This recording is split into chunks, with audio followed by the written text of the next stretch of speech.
Agroecology Symposium in Kenya, where innovation meets tradition. On November 6th and 7th, 2024, at the Kenya School of Monetary Studies, we'll explore our theme, Sustainable Future, Advancing Agroecology for Food Sovereignty and Climate Resilience. Our focus areas are policy and governance, agroecological practices for food security and climate resilience, finance and markets for agroecology transition, scientific evidence and innovation of agroecology, and women, youth, and PWDs in agroecology. Connect with leading experts, farmers, and advocates as we discuss practical solutions to ensure food sovereignty and tackle climate challenges. Whether you're a farmer, policymaker, or an advocate for sustainable practices, this is your chance to be part of a transformative movement. The mission is PELUM Kenya. We promote agroecological principles and practices among smallholder farmers and pastoral communities in Kenya. And these are the most vulnerable communities when we talk about the climate change, when we talk about food systems that are at crossroads, and when we talk about many vulnerabilities, including policy changes that affect the smallholder farmers. And there's a network. We are at the forefront, supporting the farmers in all the ways that we can. And of course, the food and agriculture must too change as the climate change is changing. And I see the great role of agroecology as a broad climate solution. So it's my hope that we shall be able to share our innovative ideas. We shall be able to freely network and be part of this solution of the climate crisis through agroecology. Because at the end of the day, in as much as agriculture, they have been contributing to climate change, we have to eat, and we have to do this in a sustainable manner. Don't miss out. Register today and help shape a sustainable future for Kenya. Together, we can cultivate change.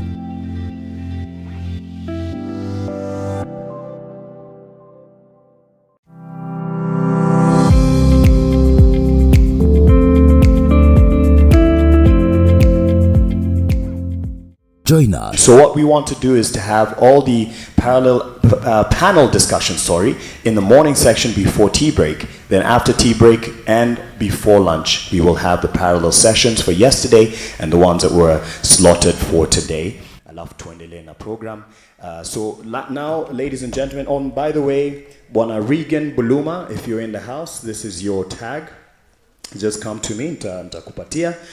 So ladies and gentlemen, now that we have started on a good note, on a prayerful note, I'd like now to call on our first keynote speaker. And this is a lady we heard from yesterday on our day one as we launched this particular symposium. Rosinah Mbenya, as she comes up, is currently at PELUM Kenya. And PELUM Kenya, as you know, and as she introduced yesterday, is a membership network that promotes agroecological principles and smallholder farmers and pastoralists. She is an environmentalist by profession and has years of experience in development projects, approaches, and techniques in the fields of agroecology, development, advocacy, capacity development working. Niendelee kwa sababu kuna page ingine. Ama tuanze tuna keynote speak and address. And please follow with the screens that we have on either side. She has a presentation and she will be having 15 minutes. So that's... Hamjambo tena. Yeah, so naomba waweze kuweka the projector, the presentation. So as in radhi tunapochanganya hiyo lugha. So naongea, I'll be talking about agroecology for climate action, ama kwamba agroekolojia kwa kuzuia maradhi mabadiliko ya. Just go on. I want to talk about the why. Why are we talking about this? One, the previous slide. Because one, we have been talking about the global challenges that we are facing. I think from yesterday, we talked about climate crisis that is already affecting us. Tumeona mambo ya COVID pandemic. We have also the global fertilizer crisis that we have been having as a challenge.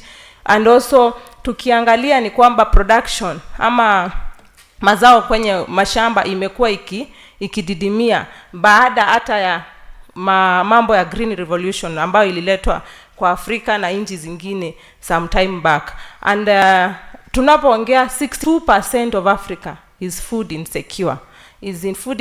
And we also have growing health issues, ama magonjwa ambao yamekuwa kwa wingi yakisumbua wananchi, yakisumbua Afrika mzima na pia dunia mzima. The other thing ni kwamba maji ama water shortage has also been a problem, and specifically South Africa we are heavily rain fed, ama tuna watu wengi, wakulima wengi bado tunategemea changamoto kubwa.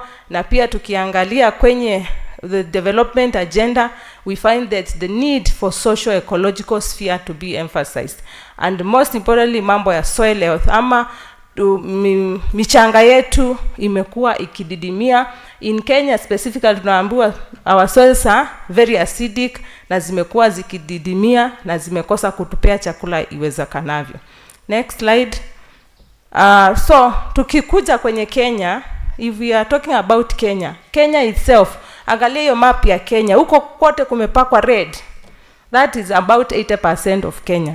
Now that is where we have big land or space, if you can just look at it, and those areas are arid and semi-arid, ama ni mahali ambao kuna ukame sana.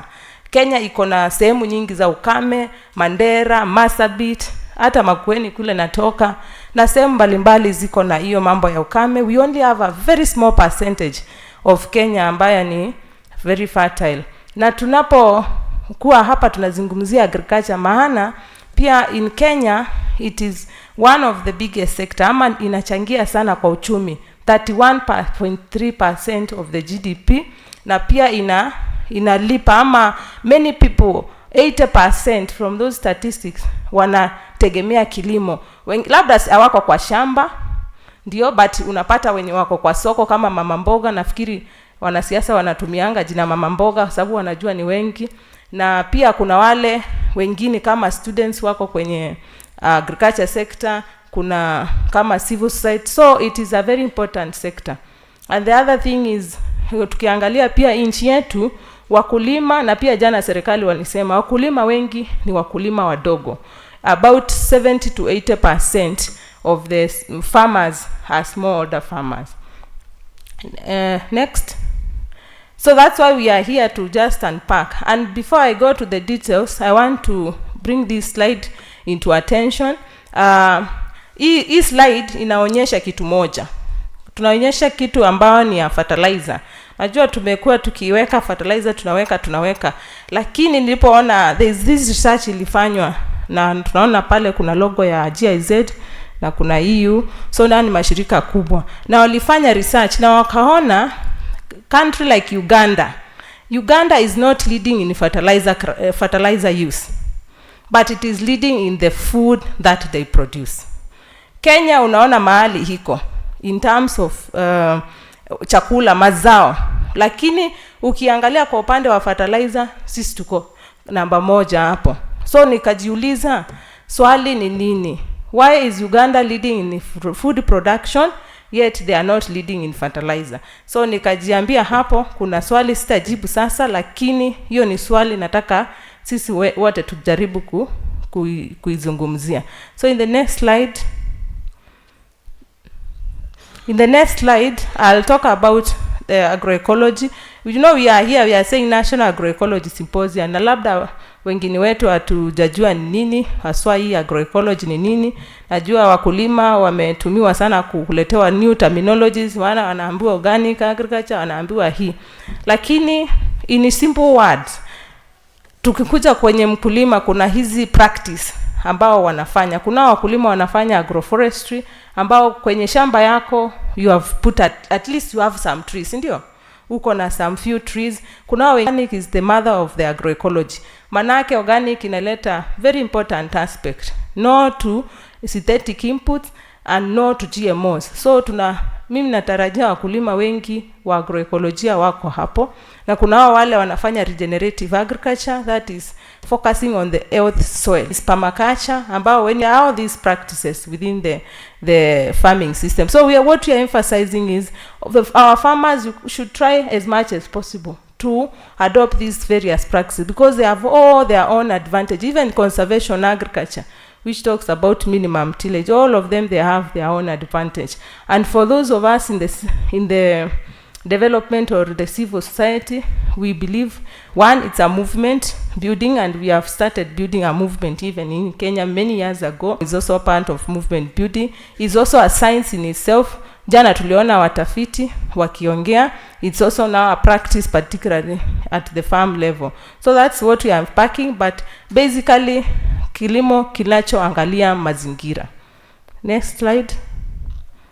So now, when we talk about agroecology, we are always asking ourselves, can it feed the world? Hizi picha ni wakulima ambao wanafanya agroekolojia.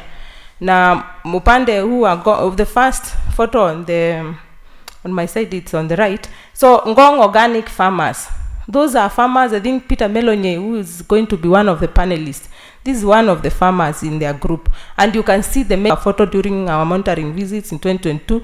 I'm putting the maize because I know Kenya tukiongea chakula tunatambua mahindi sana because it's our staple food. And other part is one of our member organizations, Mana's Agricultural Center. And their farm since the 1980s, when the Green Revolution was just coming into focus, they have not used these external inputs. And you can see even now they harvest very good harvest from that. So in short, agroecology is that I look at. Agroecology, wanasayansi, they have defined it with what we call principles, na kuna zingine inaitwa elements. Leo ni kama tuko kwa darasa, si ndio? Na one of those principles, all elements, inaitwa participation, co-creation and sharing of knowledge. Yesterday tulikuwa na panel hapa, ilikuwa inazungumzia mambo umuhimu wa kulima kujihusisha, kukua pamoja. Na hii ni muhimu hata kwa hali ya kilimo cha mabadiliko ya hali ya tabia nchi ama climate change, because maize stovers badala ya kukua ni kama zinamsumbua kwenye shamba, anatumia kama kuweka kwenye shamba, kuna vile amezipanga kwenye shamba. So with that in agroecology unapata hakuna kitu ya kukua waste ama kuongeza more waste and more problems. So also when you look at some of the core practices like compost, they also bring in a lot of recycling. Sindio? They bring in a lot of recycling aspect, and that enables us to also overcome other environmental challenges. The next slide. Kuna mambo ya kasha na food traditions. I think as a country, to live for the Constitution of Kenya, that gives us the mandate to protect our culture na food traditions. Naweza sema some of these cultural foods asi kurudi nyuma, but zingine zitastahimili hali ya hanga. Kama hapo nimeweka picha ya cherry tomato. Cherry tomatoes inastahimili hata mabadiliko na mambo mingi. Haitaki mambo mingi, mdawa nini. They are very good. Most of these traditional foods, hata the African leafy vegetables, they are very good. And when we are promoting agroecology, we are saying some of these cultural foods are very good even at the face of climate change, because they are able to change with time. Even the indigenous seeds zinaweza ziko na ile aspect ya kubadilika vile anga inaendelea, na hivyo mkulima anaweza kustahimili mabadiliko ya tabia nchi. The next slide. The other thing ni responsible governance. Yes, is a principle. Ama kwamba even as the climate is changing, we have to be able to come up with policies that also are cognizant of those changes. And I think our government has been at the fore of this. And we have the Agriculture Policy 2021, ambayo ili recognize agroecology. Actually, if you read that document, it talks about agroecology for climate action as a climate action issue, and that has been also one of the items or which has made the National Agroecology Strategy get a lot of support, because it brings, so we are saying even the policy environment is a good aspect in trying to handle the different challenges. And you can see those that Tanzania, they have now National Organic Agriculture Strategy. As PELUM Kenya, we have also been trying to issue this press statement to government to urge them as, for example, changes happen, including climate change. We need to have favorable policies that are able to cushion the farmer. So that is one aspect. Actually, it's a principle in agroecology, responsible governance. The next part is the connectivity and circular economy, and more so, and solidarity economy. And this, I'll talk more about like local markets. And one very important aspect in climate issues, there is a lot of greenhouse emissions. Wale wamesoma wanajua kuna hiyo mambo inaitwa greenhouse emissions. And one very important aspect is shortened food chains. So we don't have to transport food all the way from Murang'a to South Africa. That's already contributing to a lot of emissions. We may, yes, export. We cannot live without importing and exporting, but when it's necessary. So as a country, if we focus on local food chain, we shall shorten the food chains. We shall then be able to reduce the emissions that are being contributed from some of the processes, like long-term transportation of food to far. And so those are some markets that have come up, like that Githumu organic farmers in Murang'a County, and those are farmers trying to do value addition for milk, yeah, and other processes. That's Sylvia's basket. Yeah, so the next slide, please, as I wind up. I think my time is almost up. So the other one is input reduction. And this is basically ensuring you are not having so many inputs. And particularly fossil fuel-based agrochemicals, they have been one of the biggest emitters of greenhouse gas emissions. So the more we are able to adopt some of these environmentally friendly practices like bioslurry, it also contributes to reduced emissions. And other, even the indigenous seeds, they are actually more climate resilient. So that's a principle, and it's a very important one when you talk about climate action. Second, the next slide, please, as we try to finish. These are just in other forms of input reduction. You have these, I think you've probably seen a lot of the bokashi in some of the exhibitions. I won't repeat this, but these are several practices like lab, boma compost, biochar. All of them, there are other aspects of friendly bio input, so that we don't have to use the fossil based agrochemicals or fertilizers that are also very harmful. The next slide. Then in terms of pest management, also the agroecology brings in some of these very bio-friendly practices. Those are like some of the Mexican marigold. I've seen many of our farmers, they have the Mexican marigold.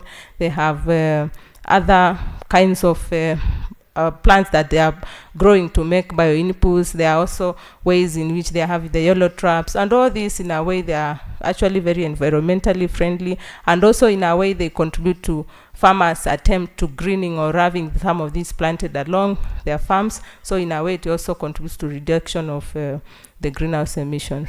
Next slide. The other aspect ni mambo ya mchanga ambayo ni agroecology, ama mchanga ambayo imewekwa mbolea za organic, inakuwa very strong. Na in a way, actually now I've seen even a lot of carbon schemes trying to look for those farmers who have very good ways in which they have soil health. So some of these practices, that's a farmer in working with BioG in Western Kenya, who are doing those biostimulants. Those are compost, and even have some of our members doing soil testing. So we are also telling farmers, if you are able, you should also try to do soil testing, so that you can be able to know what is the problem with the soil, and then you work towards ensuring a healthy soil that can withstand challenges of climate change, like drought, even floods, and so on. So you have that healthy soil. It's a core principle, and it's very good. Even I've seen some carbon schemes trying to look for some of those farmers who are doing some practices to be part of carbon schemes. Next slide, please. So very important in diversified livelihood. So what are we saying? We are saying farmers, or in agroecology, some of the agroecology farmers, they are not monocropping. They are not just depending on one livelihood. And those are examples for example, that's a tea farmer. We had a project in Muranga and Kiambu where some of the tea farmers we supported to actually have diversified livelihood. And as we talk, you can see the smiles. But these farmers, they have since become even more climate resilient, because if there are, let's say, weather changes that affect a certain crop, they are able to have another crop being harvested, or even livestock, or they can have small livestock that they are. So you diversify it, even including the risk that comes with the climate issue. Next slide, please. The other aspects is health and the livestock. I think we forget about talking livestock. I know yesterday we had that presentation on reducing animal meat or whatever. But integration of animals in agroecology, a very important aspect. And I think some of the practice, like that's a farmer in Makueni, Kibwezi East, who has backed some of the grass there. And also we have some of these practices like Azola for chicken feeds, which are helpful for farmers in an effort to try to be resilient. And some of these, the tifrosia I've put there because it's also very helpful in terms of animal health. For example, the tifrosia can be used for brooding of chicken, so that you're able to use this as a brooder. You can also use it to control ticks and other many animal health importance. Next slide. Natural land and natural resource governance. You can see there are a lot of water harvesting, which is an important aspect, because I talked about water shortage in each one of the impacts of climate change, na pia mambo ya kupanda miti ambayo inasaidia mazingira na kuweza kusaidia katika in our efforts to reduce the greenhouse emissions. The next slide. Fairness and human and social values, that's our principle. And when we are doing fair and social aspects, we are able to even interact and share together the challenges that we have, and we are able to really overcome them. Next slide. Urban farming is another important aspect of agroecology, because what we are saying is every Kenyan, every citizen should be able to try a little effort to make something. Don't depend everything on farmers. You can have that kitchen garden there and produce something, so that it's everyone's responsibility. It's not a few farmers feeding many people, but it's all of us with small efforts, and that helps in the terms of even food security in the future. The next slide.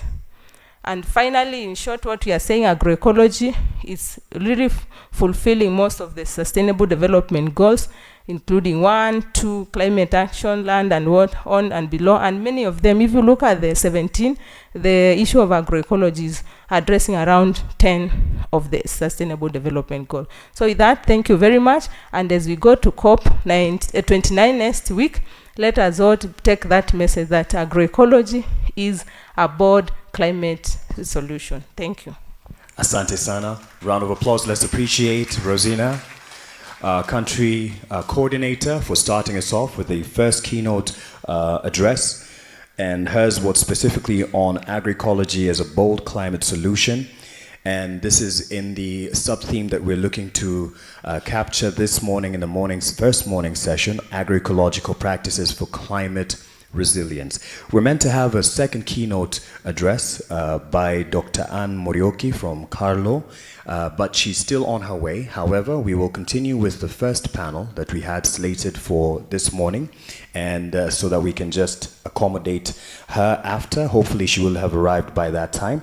And so I'd like to call on our moderator for this panel discussion that will be addressing agroecological practices by farmers for climate resilience. So kwake Venantia Wambua, the head of programs BioVision Africa Trust. Let's give her a hand as she comes to the stage and settles in. And she will be joined by Dr. Elizabeth Kimani Murage, lead nutrition and food systems. And this is yours. Let's give her a hand as she comes to the stage. And she'll also be joined by Peter Melonye, organic farmer. Peter Melonye, I believe you're in the room. Yes, there he is at the back, just joining us. Give him a hand as he comes to the stage. Irene Mumo, she's also an organic farmer. Let's give her a hand. Irene Mumo, joining us from there. We also have Priscilla Centena, organic farmer. Karibu, karibu. Yes, she's the one in the beautiful outfits that I see there's no shortage of that. Tumpe makofi akija on stage. And George Amolo, organic farmer as well. George Amolo, we heard from him yesterday. Very good contribution and comment that he gave. Nasema jina yake utapata kwa shule yote, lakini he's an expert who can teach the experts. So karibu ndugu yangu.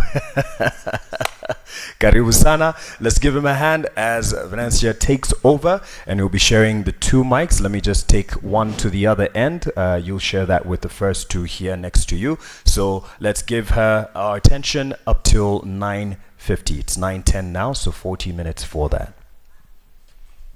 Yeah, thank you, Mark. Good morning, everyone. Oh, there's no seat. Don't you worry. Yeah, she'll be here. Njoo keti No hapa. problem. Moja italetwa. Yeah. I don't mind standing, by the way. So, when you see me with my phone, don't think I'm reading WhatsApp. Mary has not, technology sometimes fails. Mary has not been able to print for me, so I'll be reading with my phone. So, welcome to this session. As you've heard, I'm Venantia Wambua. I work for BioVision Africa Trust. And also greetings from our executive director, Dr. Mudavi. He's in Portugal, attending a similar forum organized by FARA. So, we are the ones representing him in this in the first National Agroecology Symposium. So I've also been told to try my best niongee Kiswahili pia kwa sababu tuko Kenya na sisi wa Kenya tuna lugha yetu ya pili ni Kiswahili. From the panelists you can see here, distinguished panelists. We are going to run this session with you, and pia would encourage them to try their best muongee Kiswahili kidogo. So this discussion is about the contribution of agroecology in terms of mitigating climate change risks ama madhara ya mbaya ya hewa, si ndio? Ama ya mazingira ama hewa. Ni hewa actually. Hewa unaangalia kila kitu pamoja.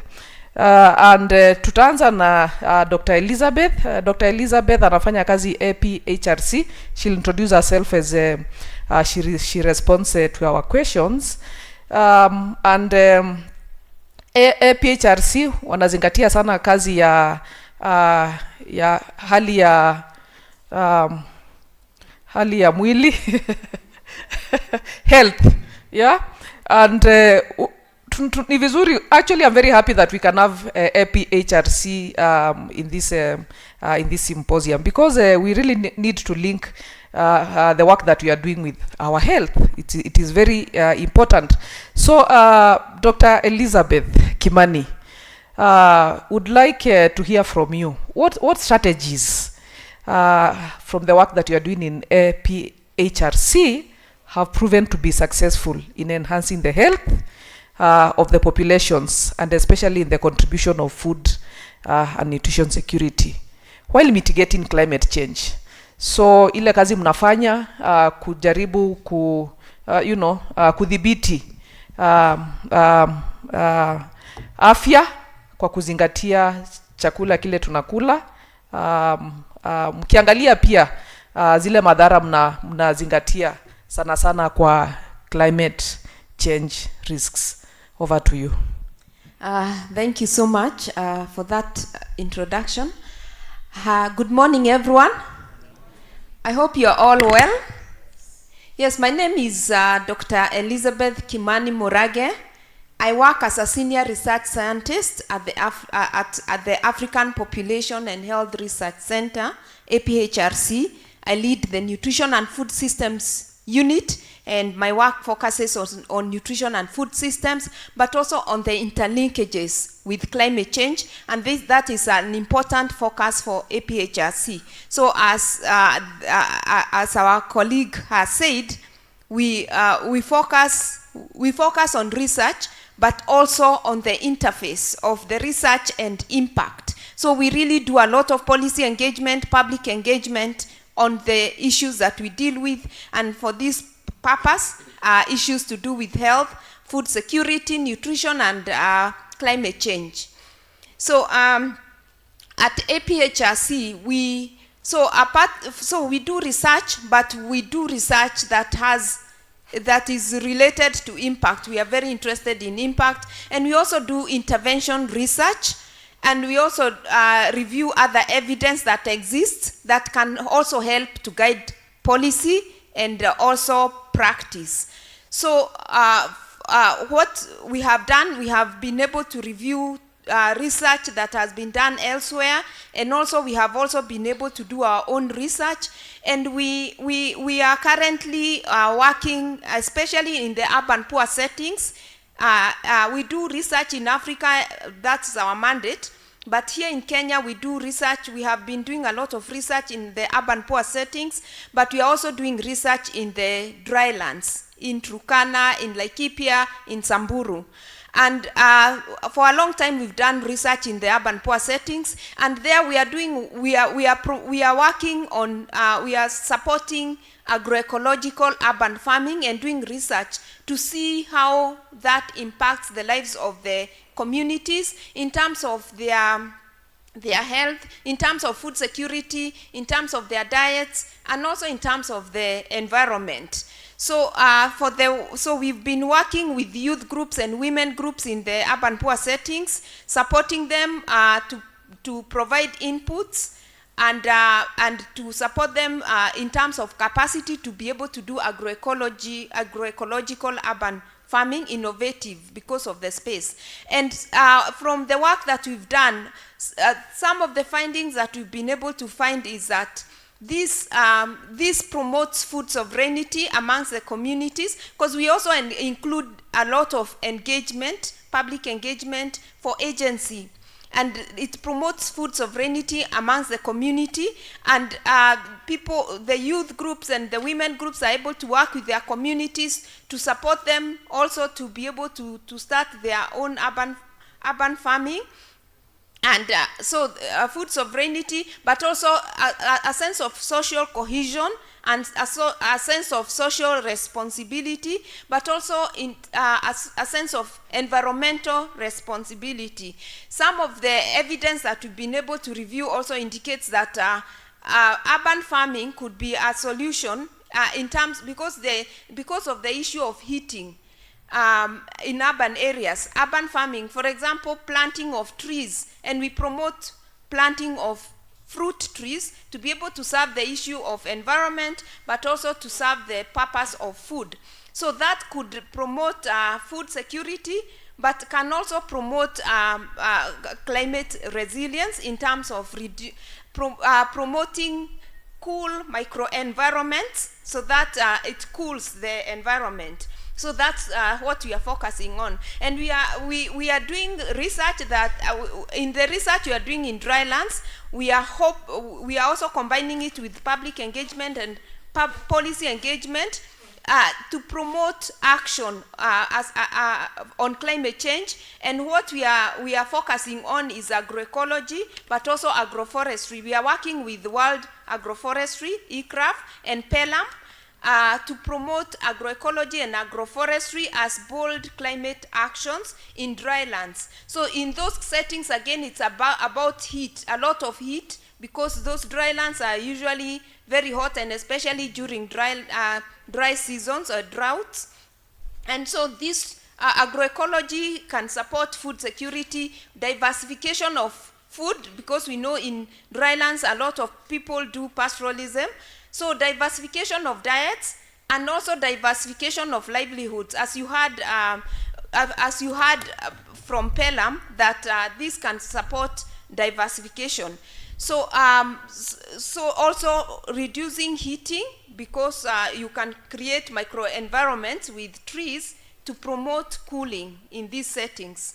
And generally just supporting food security and also a sense of food sovereignty, because many people, like in drylands, many times they have to expect food aid because of the times they are droughts and they don't have food. But if you promote food production, combining crop production with pastoralism, during that they can be able to be resilient. So that we create resilience, both socially, economically, but also climate resilience, and they can be able to support themselves. I know I've talked a lot, so let me just stop it there. I hope I'll have another chance to explain more. Thanks. Yeah, thank you, Dr. Kimani. I'm sure you'll have a time when once we go to the platform. And of course, we are picking very quickly from you that you are actually trying to mitigate undernutrition and also ensuring that the populations have access to food. Because one of the greatest, risks that climate change is actually posing to us is undernutrition and lack of access to sufficient food. And as you can hear from her, that is what APHRC is trying to address through introducing agroecology practices in the work that they are doing. So thank you very much, Dr. Elizabeth. Priscilla. Yeah, Priscilla, kama mkulima, kuna teknolojia mpya labda ambazo unafahamu, ambazo teknolojia za agroekolojia, teknolojia za kilimo hai, ambazo unazielewa, ambazo unazifanya kwa shamba lako, ambazo wakulima wenzako wanafanya pia kwa vikundi zile unafanya nazo. Na hizi teknolojia nataka utuelezee, na pia uweze kutuelezea hizi teknolojia zinasaidia aje kwa kudhibiti climate change risk, ama hii tunaita hali ya hewa ambayo ni mbaya kidogo, ama ambayo inatudhuru. Hali ya hanga Omolo anaita hali ya mazingira. Kwa hivyo ni teknolojia gani ambazo mnafanya kama wakulima ambazo umeona kwa kweli zinasaidia kudhibiti hii hali mbaya ya mazingira? Priscilla. Thank you, Phoenicia. My name is Priscilla Centena. I'm from Laikipia. And I work for Laikipia Permaculture Center. I'm an organic farmer. In our farms, especially my farm, it was so degraded. So I used so many things like compost making to make sure that my land will be reclaimed. So, about the compost making, we have a lot of manure because we are pastoralists. So we mix all this manure using other dry materials and also green materials together, then we make the compost. After that compost we will be using we use it tunaitumia kuipanda miti zetu hapo, ama vyakula yenyewe tunayotumia kama kitchen gardening. So sana sana tunatumia compost manure, and also we have some of invasive species zenye ziko huko kwetu.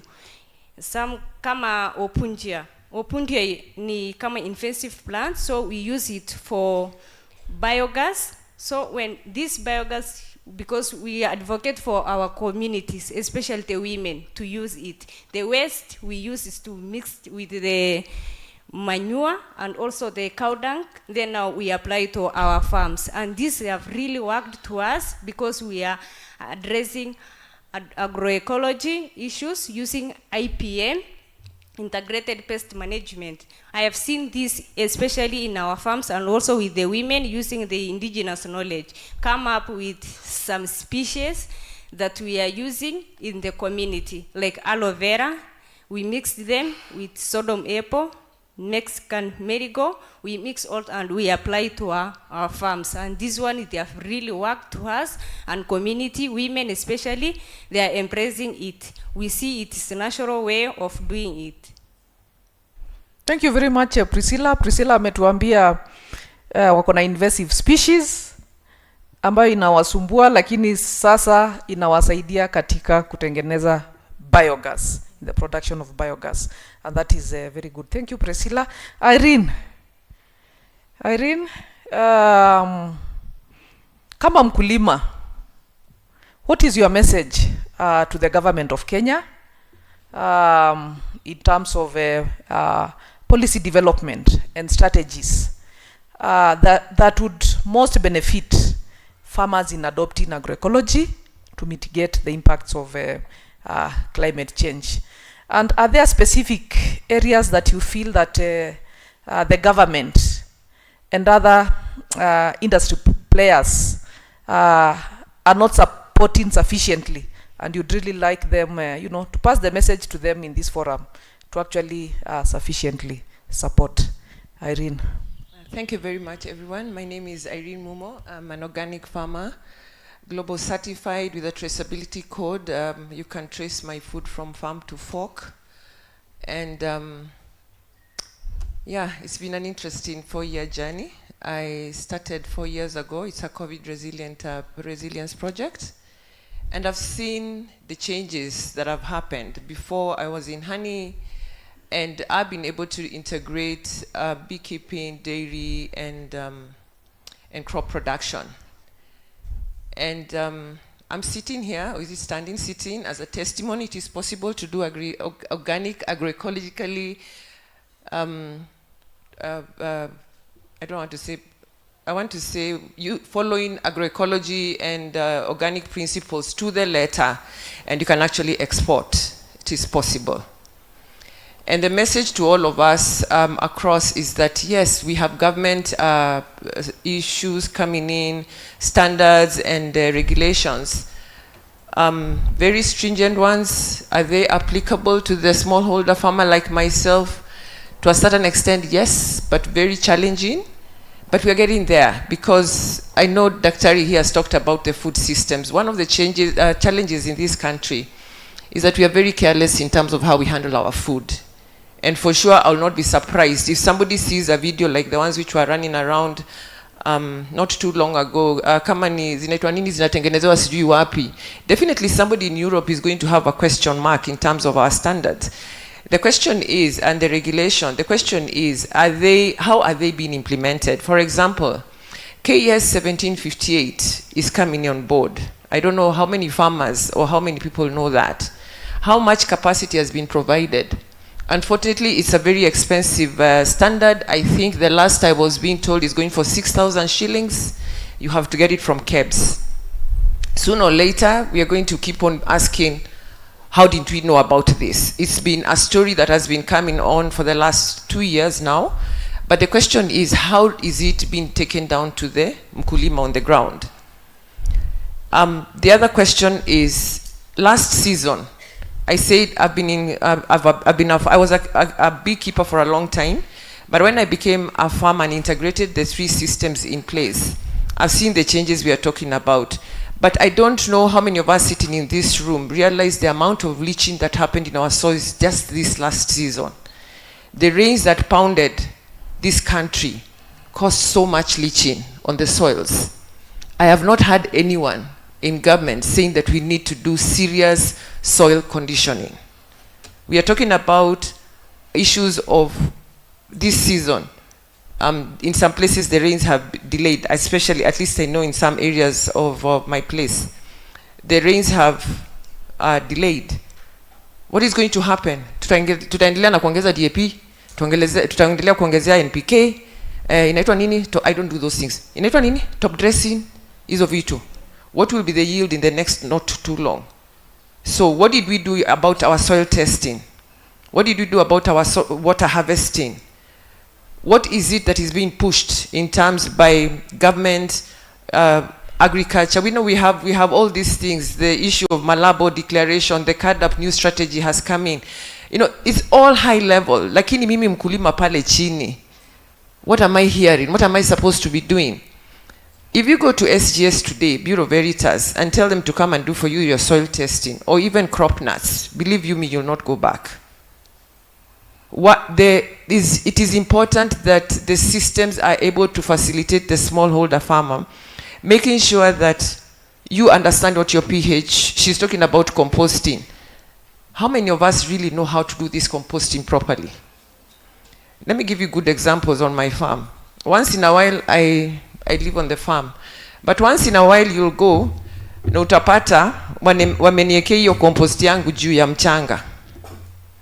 The question is, where is the rooting system for the plant? Inaendanga juu ama inaendanga chini? And then when you pour the water, we do irrigation. When you put the water drains out na inabaki hapa juu. And then what happens to the crop production? It's less. So a lot of the things that we are supposed to have learned and done them properly are not being taken down to the farmers very critically. So going back to what I think needs to be done, yes, we have all these rules, policies, the environmental social governance issues are coming in. We will not be able to send our food to Europe. We have a lot of challenges right now with the human rights due diligence processes coming in. The EUDR is coming in 1st of January 2025, and they are going to affect us as farmers in Kenya, whether we like it or not, whether Trump has gotten the job or not. At the end of the day, as Kenyans, we have to do the right thing and put food on our table. How we do it and how we are going to actually ensure that that food is is nutritionally, I don't know the sound, what is the word? You can be able to eat it and get the nutrients you're supposed to get. And for that matter, whether you're also able to make sure that what is going to the table is healthy. The first thing is, I've not heard anything about soil, the soil conditioning. The soil is the medium of production for food. And whether we go agroponics or hydroponics, whatever it is, the soil is the first medium of production. Are we taking care of it? Soil testing needs to be mandatory. It needs to be affordable. Water harvesting. The other day I was trying to get, in another new farm, I'm trying to get a pond done because of water harvesting. I never heard anyone talking about water harvesting. Iyo maji yote ilinyesha, ilikuja ikaenda na soil yetu yote, humus ikaenda Indian Ocean. I don't think we plant anything in the Indian Ocean, for sure. What happened? All that soil went down. The rivers, the water went down. It went with our crops, everything. Believe you me, I lost a cycle of 4 months of vegetables, from seedbed to seedlings to what was going to the market. 4 months. And recovering that has taken me so much effort. But what I've not had is how many people are actually being told to put a farm pond in their farms. That conversation is not happening anywhere. So the other thing that I'm talking about is that I was trying to write some notes earlier. There are many things that we need to look at. We are talking about IPM as in agroecology and in all these things. Is it mandatory for everyone? And I hear this happening in the avocado sector. Is it traps za blue munaleta na hii ingine ya yellow ni ya kufanya nini? And these are avocado farmers. Believe you me, by the time you're actually getting an avocado out of this country, you must be able, for KEFIS to come to your farm to certify you, or even take it to the pack house, you must be able to show what biological or those insect pest control measures that you took. We are not doing it effectively in this country. What is happening to our fruit? Let me give you a very good example. A while back, I stopped at I was coming from the farm, I was coming to Nairobi, I stopped at one of these two bandas kwa barabara. And this young man had the audacity kuniambia, ilikuwa maembe. We see that maembe coming from our place, the one which has brown on top. You know the way, it's not a maembe si yellow, iko na hiyo skin ngumu. You've seen it's been sold. Unajua vile aliniambia, ati ndio imeiva vizuri kabisa. It is brown, it is cracking. Iko na ile nini ya juu. Believe you me, that's a fungal infection. Am I wrong, nini, daktari? It's a problem. It is ati haijaiva sana. Hii ndio imeiva kabisa. I told him, kijana, don't tell a lie to your customers. Hii shida iko juu ya hii maembe ni kitu iliguza ikapatia hii. That's why the mango is not smooth.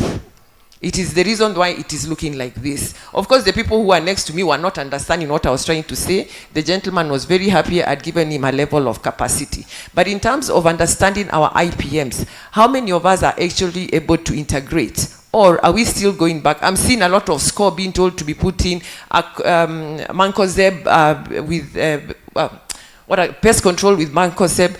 And then right now, KEFIS last week had a meeting, HCD had a meeting with the flower people because we have MRI issues in flowers right now. Where are we going to go as a country if we cannot take our flowers? They're being intercepted because we have been overspraying with these things that are coming from somewhere and nobody's actually pushing the agenda for IPM. So mandatory, those IPM principles. The other thing that we are not having, which needs to be pushed very seriously, is that we are still using old methods of farming. And I'm a culprit in this. We are not able to have a minimal level of modernization of equipment on our farms. We are still doing a lot of hardcore tilling.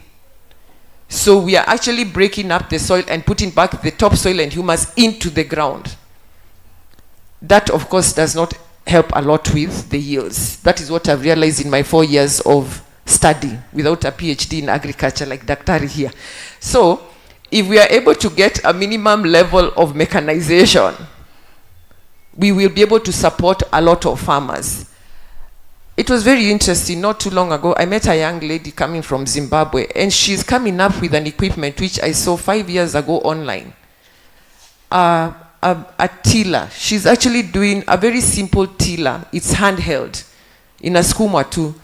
But 4 years ago, when I was trying to ask our Juakali fellow to calibrate that to make it for me at my local market, huyo mtu aliniambia hiyo kitu haiwezekani. It was so simple. I was so shocked that that lady is actually commercializing that thing in Zimbabwe. Where are we being left in terms of innovative, localized innovations in this country? We are not able to see a lot of that happening, and because we are so used to tilling and with a jembe and everything. And then when you talk about the big guys, kila mtu anaingiza tractor hapo, hakuna shida, but the rest of us actually have to use a handheld equipment.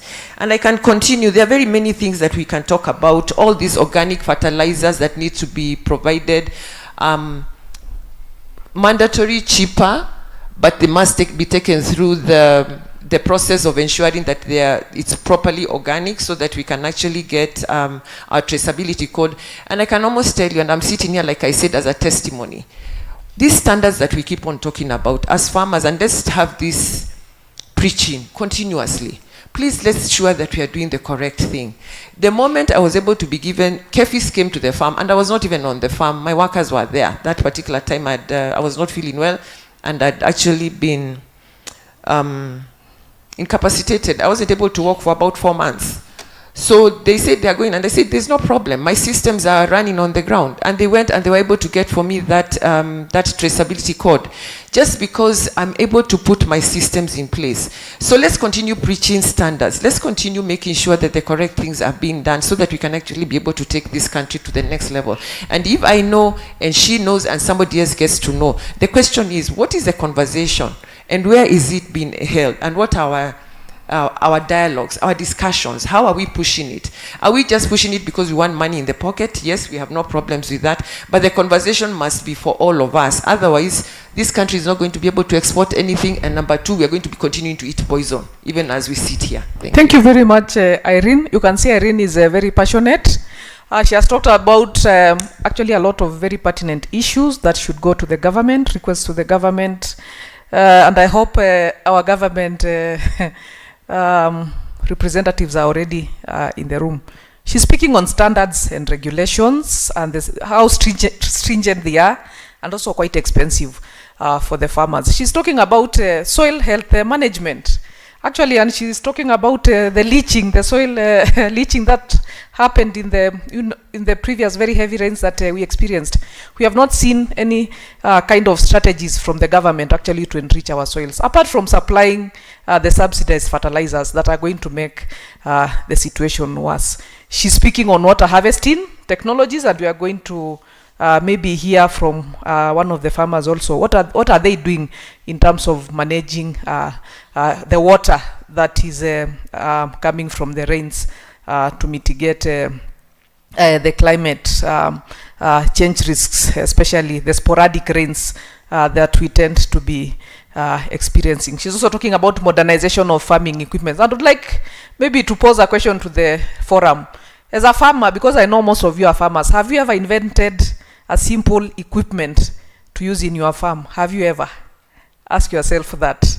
For me, I have, but I'll not talk about it right now. Have you ever invented anything for yourself, for your farming? And as you continue, we are being requested to have if you are seated very far behind, please come, just come forward, just move. There are very many empty seats in front like here. Please, we encourage you to come and occupy these seats so that we come closer to the discussion that is happening. Please, as we continue, please move. Thank you, thank you. I can see you are moving. There are seats here, very many. Please come and occupy these seats. ZD, Bivat team, I can see you are behind. Please come and occupy these seats that are in front of us. Rhoda, Rhoda, welcome. We can see you are behind. Please, Rhoda, come and occupy. Please come and occupy the seats that are. I'll start calling your names. I know most of you. Please come and occupy the seats that are in front. So as we continue, Peter, welcome to the discussion. Peter would like for you to take us through soil health. Soil health has already been picked up by Irene in terms of soil leaching. What is the government doing in terms of improving our soil? And soil health is very important if we are to mitigate the climate change risks. So Peter, what are you doing? What kind of soil health management practices are proving to be most effective in mitigating the impacts of climate change based on your experiences and what you are seeing, Peter? Thank you, Madam Moderator. Kwa jina langu naitwa Peter Melonyi, natokea pande ya Kajiado na niko mkulima ambaye ana practice ama nafanya kazi ile ambaye tunasema ya ukulima kwa muda wa miaka kadhaa, na nashukuru kwa kuweza kwa kikundi hichi ili niweze kuzungumzia yale ambayo tunazungumzia. We are talking on the issues of soil, we call it soil health, and as we all know, we are talking about a component that is of imminent or very important on the issues of production. And one thing that I usually do on my farm, I usually have, I do the issue of agroforestry. As we all know that God intended to have a cover of forests in our soils, in our lands, so that we can be able to mitigate on the issues of erosions as one way of protecting the soil. So what I'm doing on the ground, I have an agroforestry. I'm practicing agriculture mixed with agroforestry so that I can be able to protect and have my soil covered. Also, I do have an issue, I do practice crop rotation. As you all know, we have different nutrients for different crops, and in it you have to take care of that so that you can be able to have the best crop around. Also, I do the issue of crop cover. We do have mulching, and also we do plant like sweet potato for soil cover. So in all that, you are able to take care of the soil and the health so that they can be able to supply enough nutrients for our crops, which without will not be able to produce as required for our food needs and also for the soil. We sometimes, as we are saying on the issue of chemical use of fertilizers, that we only take care of the crop, then you forget all about the soil, and later we are talking about lack of production or not enough production for our soils. So it is all about taking care of the soil so that we can be able to attend to it. Mbeleni walikuwa nasema my dress, my choice. Sasa tunauliza my forest, my choice. Ni cover gani kwa shamba lako ambao uko naye ambaye inaweza zuia upotevu wa virutubishi ambazo tunakuwa nazo kwa mchanga, tuweze kusaidiana na mambo ya mchanga, tuondoe njaa kwetu, ili tuweze kuendelea na kula, kwa sababu hakuna mtu ambaye anaweza fika ama anaweza anzia hata asubuhi yake bila kifungua kinywa. Hivyo inakuwa vyema vile ambavyo tunahitaji kujishughulikia mili yetu, tunafaa kushughulikia pia mchanga wetu. Asante. Asante sana Peter. Peter ametueleza this very simple practices ambazo anafanya kwa shamba lake, ambazo wakulima wanafanya ili kuzingatia soil health, na amezitaja kwa utaratibu sana. Asante Peter. Bwana George, just kwa kifupi, ni changamoto gani ambazo unapitia katika huu ukulima wa agroekolojia na kilimo hai, ambazo unaweza tuelezea sana sana ukiangalia the challenges that we are facing in terms of practicing agroecology in this current situation where we are facing a lot of climate change risks like flooding, the heat waves, the sporadic rains, the pests and diseases, and such kind of challenges. Bwana George. Asante sana. Good morning everyone. My name is George Amolo Onyango from Siaya County. Mkulima, smallholder farmer. Nafurahia kuitwa hivyo. Nikijielezea vile tunafanya ukulima wetu kule nyumbani, challenges ambaye ninapata kama mkulima ama wakulima wangu kwa kikundi ambaye niko ina affect huko. Ya kwanza, kulingana na climate change, tunaona ya kwamba mvua huwa ikikuja, kama sehemu ya Siaya tuko na mvua, wakati mwingine inakuja inanyesha mbaya, wakati mwingine inakosekana, inanyesha kidogo. So on issue of agroecology, changamoto inatokezea kwa upande wa mbegu.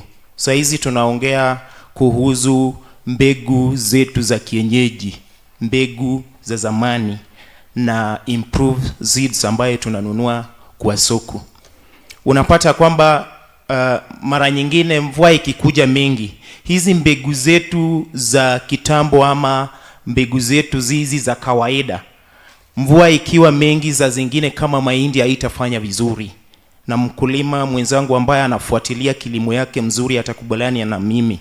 So kama mkulima inabidi ya kwamba ukue na two-way traffic ya kulima aina za mbegu. Ukue na mbegu mbili, hii ya duka na ile yako ya kienyeji, ili mvua ikiwa mengi utafaulu kuvuna mahindi yako mzuri, zile mahindi ambazo umenunua kwa duka. Na hizi mahindi yetu ya kienyeji, mvua ikiwa mengi utakosa. Wakati mwingine mvua ikiwa kidogo, hizi mbegu zetu za kienyeji ama za kawaida zitafanya vizuri, kwa sababu zinavumilia ukame ambaye tuko nayo sehemu zetu kulingana na climate change. Jambo la pili ambaye pia ina affect mkulima huko, ya kwamba saa zingine unalima vitu zako, mbegu zako unaweka kwa mchanga unalima, na kulingana na climate change, wadudu wamekuwa werevu, wamejua kusoma vile anga inabadilika, na wanabadilika na tabia zao.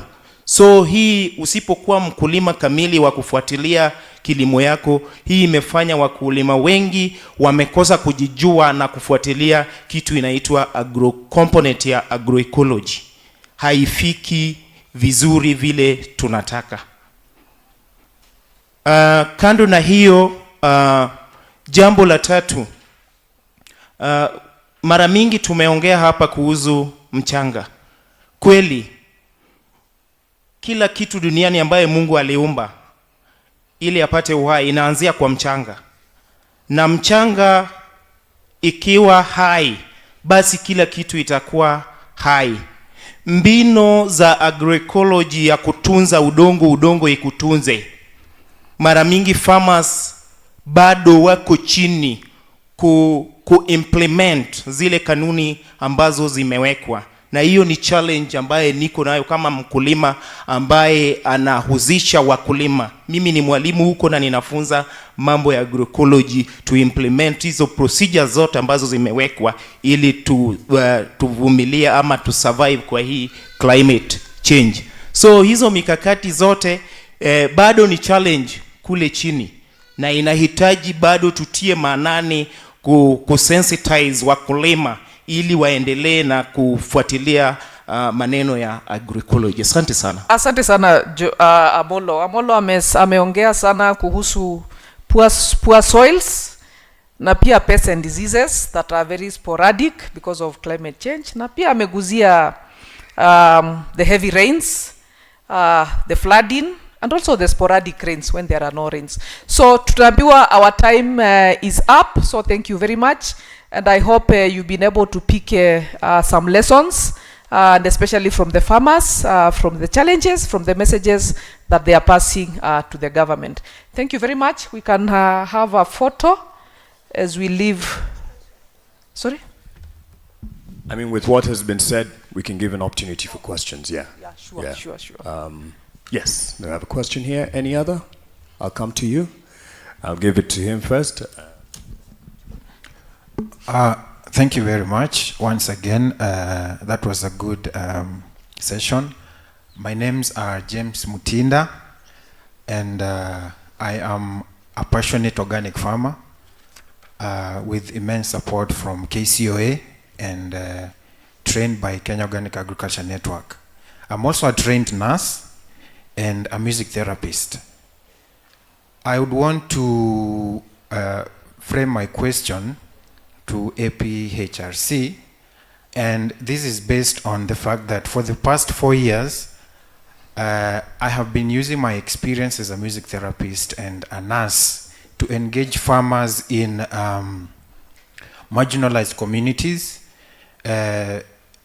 on matters mental health. We do understand that the unpredictable change of climate has brought a lot of mental health issues to small-scale farmers.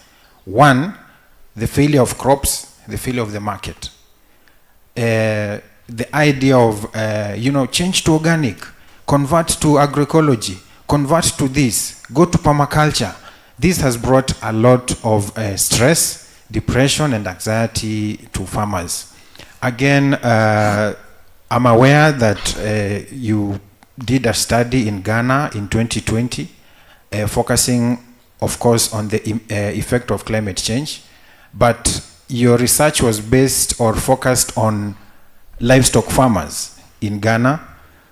In the BMC report, the public health report that you published, I went through it keenly, and I didn't see any intervention. So mine is more of a proposal as well as a request for you to adopt the idea of music therapy as an intervention to help farmers be able to deal with the issue of mental health that they are facing due to the unpredictable nature of climate change. So my question is, do you feel that the idea of music therapy is adoptable?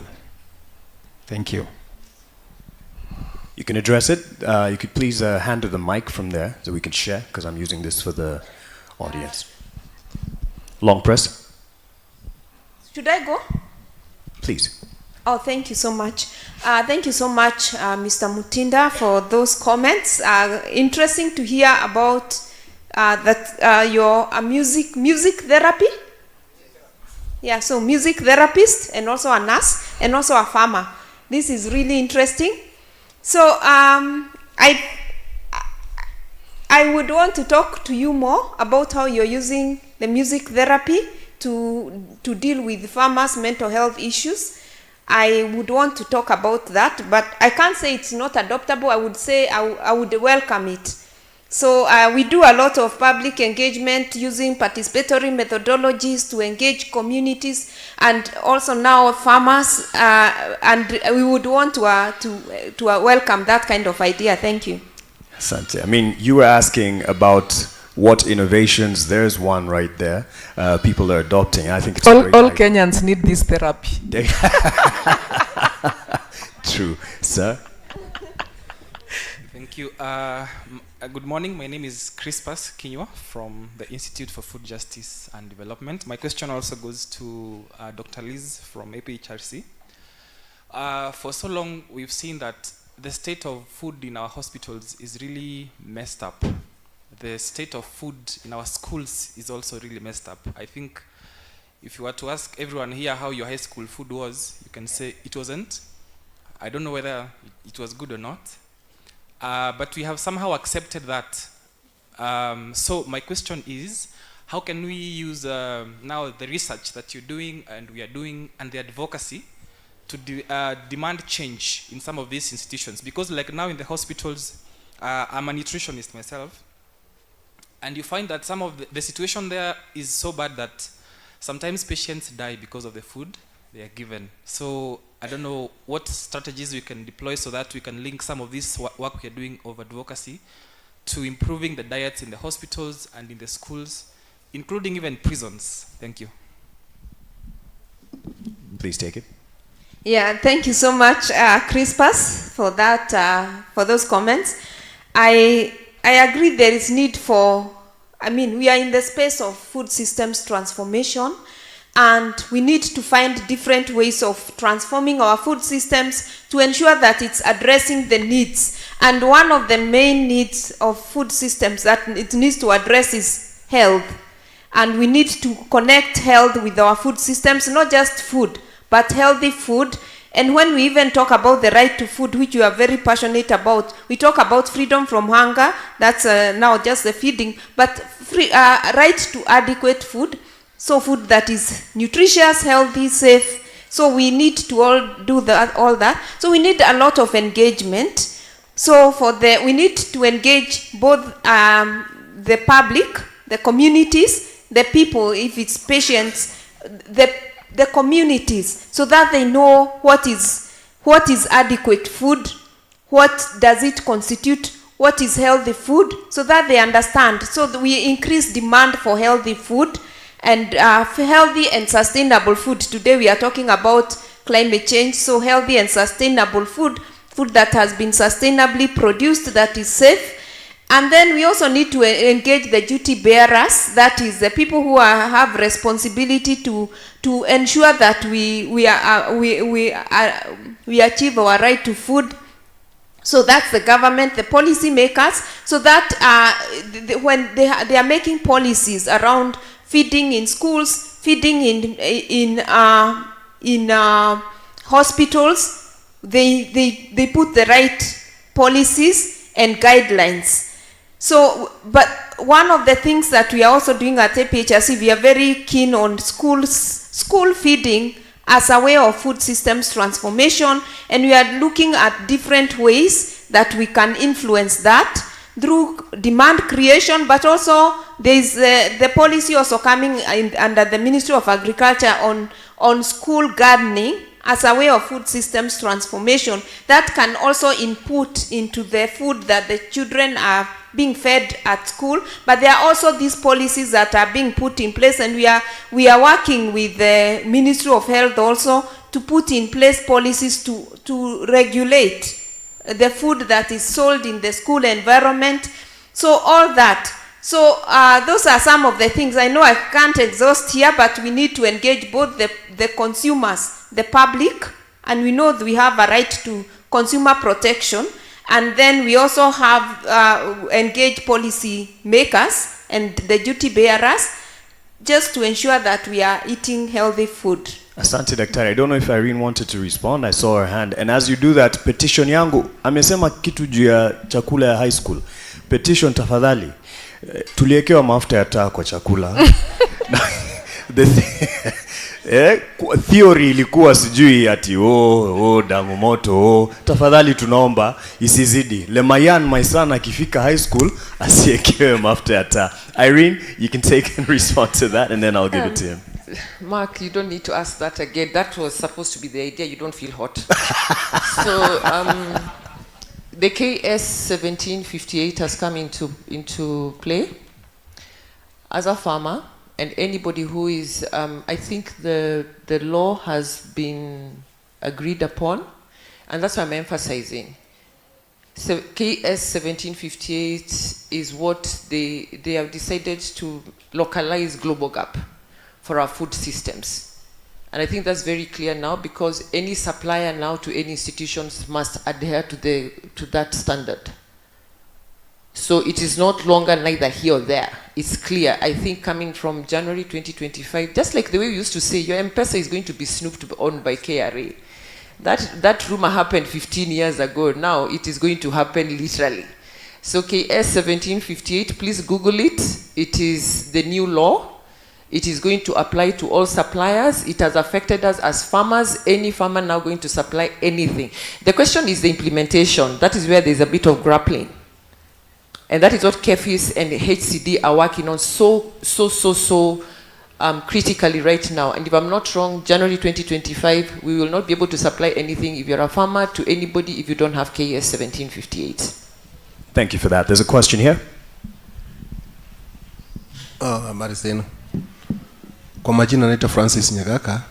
I represent an organization known as Kenya Environment and Waste Management Association.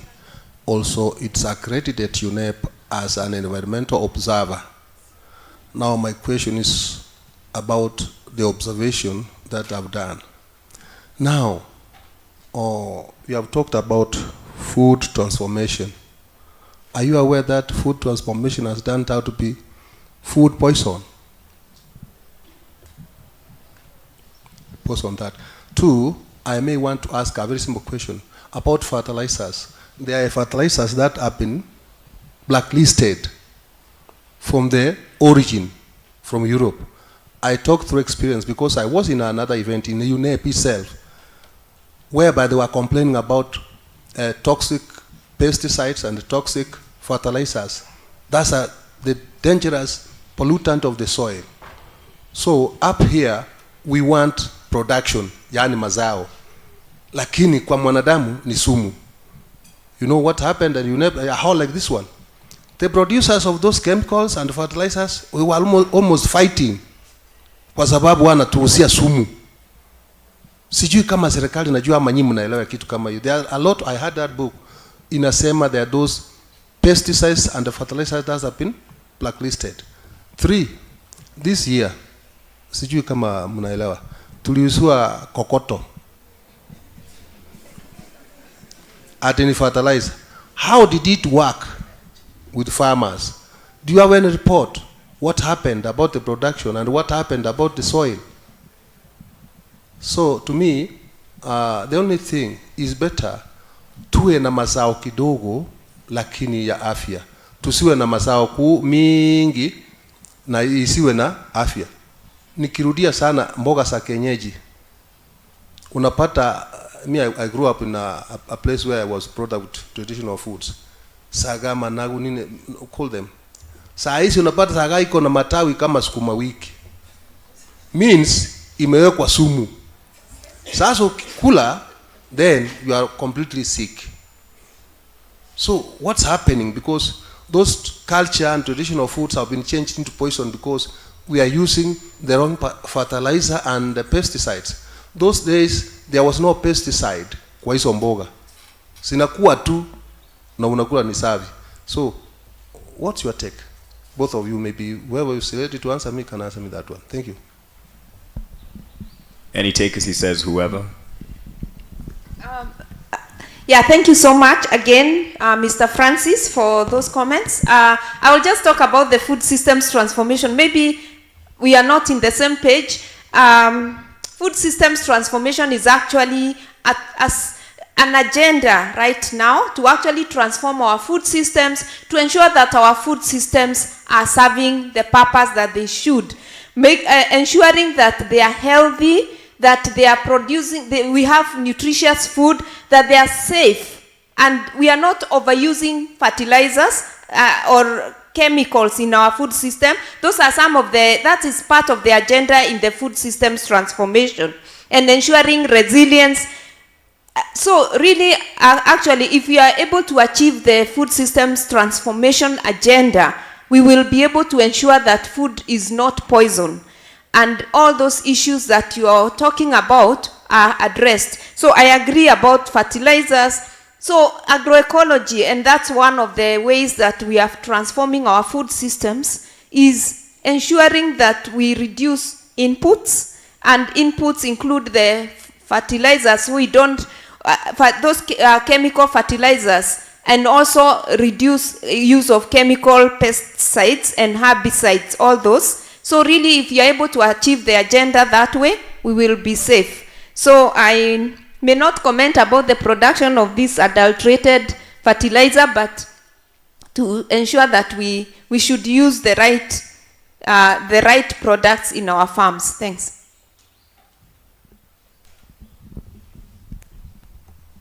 Thank you very much. It's very interesting you brought that up. Last week, I got an email coming in from the Fresh Produce Consortium. My CEO has sent out a document saying there is an impact assessment on the withdrawal of 8 active ingredients that associated pest control products in Kenya. There's a report that has been released. I think it's supposed to be discussed, I think, next week or the week after. And the ones that have been withdrawn, probably the people with the scientific knowledge here will be, oh my God, dicloferoxatic acid, acephate, chloropyrifos, chlorothalonil, maybe you can tell us what those are, Duron, probioneb, pymetrozine, thiacloprid. Those active ingredients right now, there's an assessment report that has been released on those active ingredients that are in the pest controls that are supposed to be withdrawn by the Pest Control Board. And I think the meeting should be next week. So I think that report is out. We need to know what the results are. So I think that is the latest as of last week. Asante, our second keynote speaker is here, but there's 3 hands that I've seen. Takupa. So we'll start with you. So keep it short. My name is Christine Zukukaducha from Kitui County, Mwingi West. My question is, I've heard about Sodom Hepo. They are used to kill the pesticides. So how are they done such that they can kill the pesticides? Na venye Sodom Hepo ni nyingi huko kwetu Mwingi, sasa nashindwa zinaweza fanywa haje such that they can kill the pesticides. Watakanani ajibu? Priscilla. Asante sana. Sodom apple ni hizo fruits ya yellow. Ndio ziko huko kwenu pia? Yeah, unazikata those fruits, una bisect by 2 with a clean knife, then you put in the water. You boil water, you put it, and now you add the other ingredients like Mexican marigold, aloe vera. But as we don't have aloe vera, we have aloe secundiflora, which is indigenous in our community. So you put the sap inside, and now you also add some bark of acacias, the ones as we have there. We just use what we normally have, like that's our knowledge from indigenous community before they were using for animals, and also as we are using as farmers, which is good. So you boil water, you mix it together, you leave for 3 hours, then it will change the color. Now you have to sprinkle to your plants. Asante. Yes, thank you. My name is Silas Mutinda from Kitui County, Ziata sub-count. I'm a small farmer. My question is, because our area is very dry, we normally use this deep tillage in farming. And because we don't want to destroy those metarus, we normally use herbicides to avoid destroying those furrows. My question is, because I know these are chemicals, are there organic herbicides which we can use to control these weeds?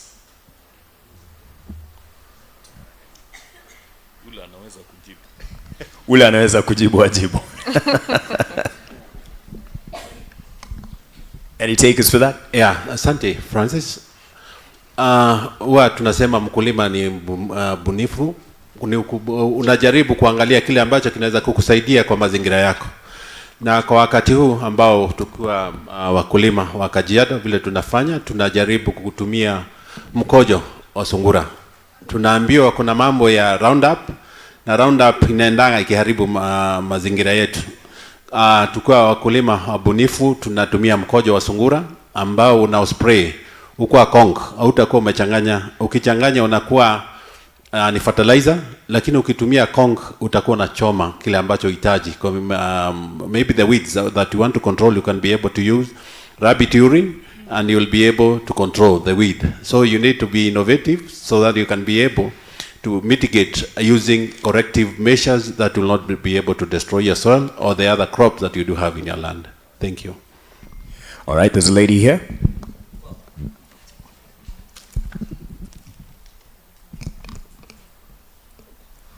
Okay, I'm Fedishina Wangare.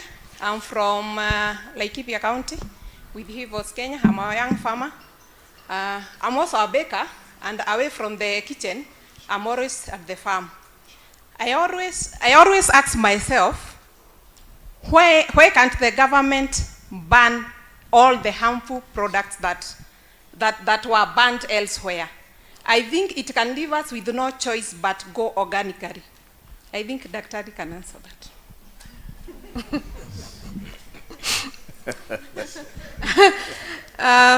Yeah, I'll answer, but I guess there could be someone else who could answer better. But I think that's why we really have to engage our governments, and we start from the right to food perspective. We know we have a right in our constitution, the right to food, Article 43. We have a right to freedom from hunger, but also the right to adequate food that is safe and healthy. So we know the route to food has been doing a lot of work on pesticides and harmful pesticides. They have identified those harmful pesticides. They have done. You remember there was a series called Toxic what? The food challenge and toxic business. Yeah, toxic business, and it was on our media. And we saw that. So really it's about engaging the duty bearers to be able to remove these harmful pesticides, harmful chemicals in our food system, so that we have safe and healthy food systems that are feeding the people the way they should. So really it's about engagement and holding our duty bearers accountable, us as the people working in this space, but also engaging our farmers and engaging the communities to know what their rights are, to know what is in the system, to be able to understand, so that they can hold the duty bearers accountable. Thanks. Asante Venanti, I know you're wondering how I'm extending this, just giving time to Dr. Anne Morioki, our second keynote speaker, who has arrived. She has arrived. Okay. They're just setting up her presentation. Okay. There's a question here, and I'll come to the others I've seen. Mark, I won't accommodate everyone. As that is being responded, yes. Media awareness is very important. And you are here. You are one of the prominent journalists. I stand accused in this country. Yes. So we need to use prominent journalists like Mark Masai, actually to create awareness on the chemicals on the harmful chemicals that have been banned, like in other continents like Europe, but they are still here with us, like Roundup and the rest of these chemicals, so that we create awareness, so that we push the policy makers, the government actually, to also get rid of these chemicals in our country. So for me, media is very important in terms of also changing how we are doing things. Nakubali, I stand accused and I stand corrected. However, there is a corporate muscle. From experience, there's a lot of pushback.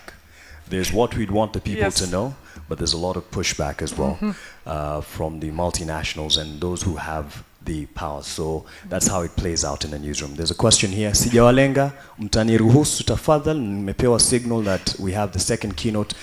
Nitakuja kwako, kuna moja hapa, alafu tuende to the next keynote speaker tafadhali. Okay, asanteni sana. I'm Beatrice. Washila from Laikipia. I'm a farm tech and also a community healthy promoters. Now, I'm a very proud organic farmer since 2012. And I have a comment and also a concern. As a farmer, I have been having my own kitchen garden, market garden, and also we have come up with a kitchen butchery, and now we have an innovation of having a kitchen chemist. Now my concern is here. In Kenya, cancer has become a pandemic and a disaster. And as we have been reading magazine and hearing from the media that many people are talking about taking herbals being successful in cancer treatment. And now because we have these plants that we are planting as organic farmers in our farms, like stevia, that is a natural sugar, we have mint, we have rose, all those you can name them. Now my concern is there any gap in the government where they can take a position and have a research in these herbs that we are planting in our farms, organic farmers, whether it has any component that can deal with this disaster of the cancer or any other disease? Because sometimes as you go loud in the community, you hear many people are taking some plant from the farm, boiling them, others soaking them, others chewing them. You see, they are using many things to treat themselves. It is my concern whether the government or the researchers can take their position and know in these products whether they can have a component that can treat the drugs, the diseases or disasters in our country. God bless you. Hiyo ni swali, comment, ama... Oh, sorry. And also my question, sorry. I'm very sorry for that. My question is again, these organic farmers that we are doing in our farms, we are very far from where we can reach out our market. We can ask whether the market can be gone down where we are. We are in a remote area. Bado ina sound kama comment, lakini umeridhika tu kusikika. Hiyo ni sawa. Aya basi, the last one, and then we will take a photo. Will allow us to move on to the next keynote. Thank you, Masai. Good morning. My name is Jerry Kenothia. I'm working with BioVision Africa Trust.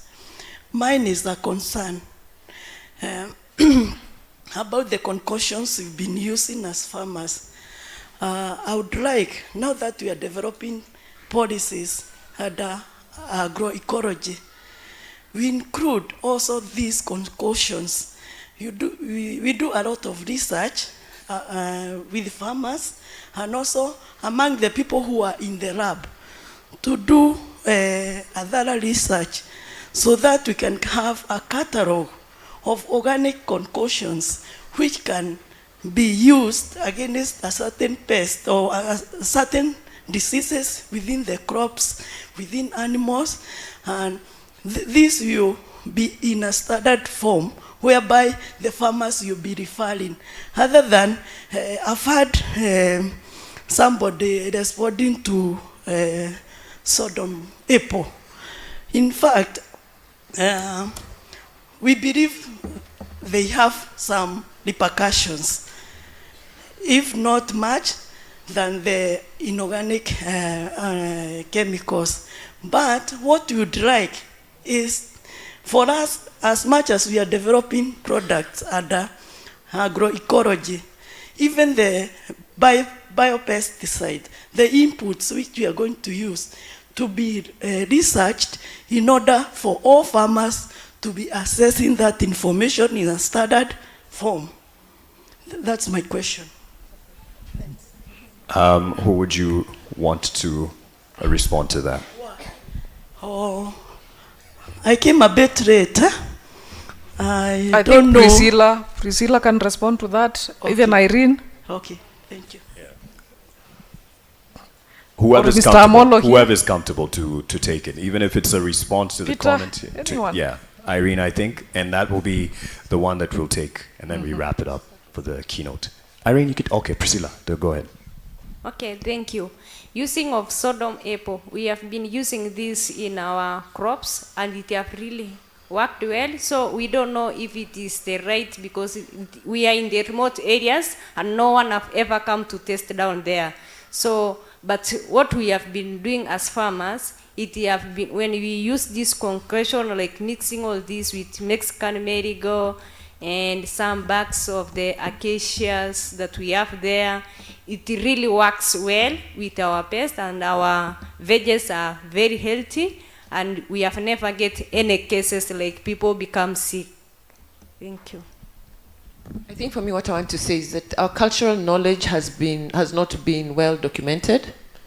Unfortunately, it comes and then it disappears somewhere, because a lot of the information that is coming in now is coming from where we were before. All these things have been tried in one way or another. The challenge in this country, and I think our moderator has said, is that there are powers that be that are pushing certain agendas.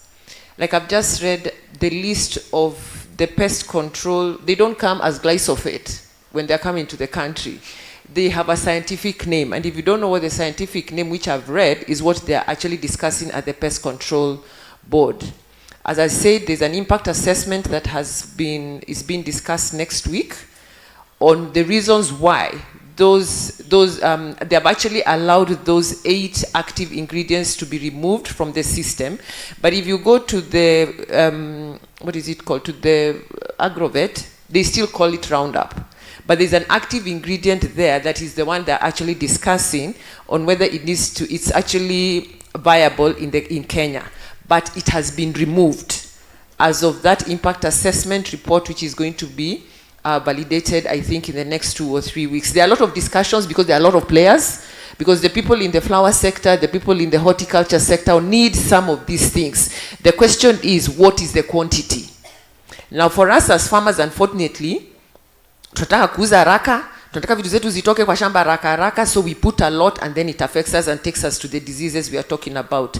Now, the issue of market access, and I know this has been a discussion in various places, value addition is the way to go. And I know President Adesina was here 2 years ago, and he said all value addition should be done at source.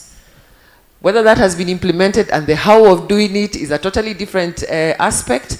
The thing is that at our level, what is it that we are doing to ensure that the information that we have and the knowledge, we are able to take it to the next level? Let me give you very good examples. We are talking about Mexican marigold. We are talking about Tithonia. Tithonia is a weed. Yeah? It grows on our fences. A lot of us, we know that it is also a very good pest control when you actually ferment it with molasses and rabbit urine. It's a and chili. It is a very good pest control. Those are things, hata mimi mwenyewe nikiambiwa the first time I was like, you must be joking, who's going to do that work? For us as Africans and Kenyans, this is what we have done. Hatutaki zile kazi ngumu, tunataka kazi rahisi. Let's agree. We want to take a shortcut. We always take a shortcut in everything in this country, and that is what is taking us not in the right direction. So that is my comment. Asante sana, and we can give it to the panelist who has spoken least in response as a last comment from the panel, and asante sana for that. Nashukuru sana kwa mambo ya kucontrol wadudu kwa mashamba kule. Mimi ninatumia vermijuice. Vermijuice tunafuga hizo worms kutumia aina ya matawi yenye mama amesema Tithonia, na baada ya hiyo dudu kukula hiyo Tithonia inatoa juice. So juice hiyo ndio tunatumia kucontrol wadudu kwenye mimea zetu, na pia upande mwingine zinatibu magonjwa ambazo zinashika mimea zetu. Asante sana. I think we can agree George is now Dr. George Amolo. Thank you for that, and I can give you the last word as you wrap it up. We take a photo, give an opportunity to Daktari Ann tafadhali njoo. Yeah, thank you my panelists. You've done a good job. But I would just like to react to what Njeri, my colleague, talked about, so that we can clarify to the farmers. She's talking about us having a catalog. A catalog means where what they are talking about is actually documented. So that a farmer who is not even familiar with what they are doing akisoma, they can apply. That is what she's talking about. Because Amolo will do it, he has a localized ways, he's doing it in his farm. Irene, Priscilla, they have. But can we document all these practices? Especially the preparation of the biopesticides, the preparations of the biofertilizers, that all other farmers can actually use and adopt in their farms. That is a message she's trying to pass to us, and I think it's very important. Our takeaway message from this panel, one of what I'm picking is that there are no one-size-fits-all solutions, okay? No silver bullets. So what we need to do is consider individual contexts and local knowledge, building on the 10 elements of agroecology.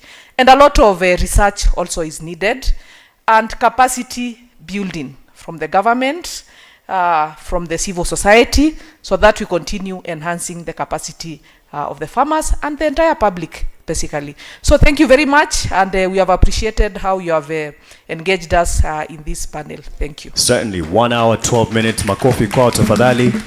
Led by Venancia Oambua, Head of Programs, BioVision Africa Trust. Tafadhali tusimame hapo katikati.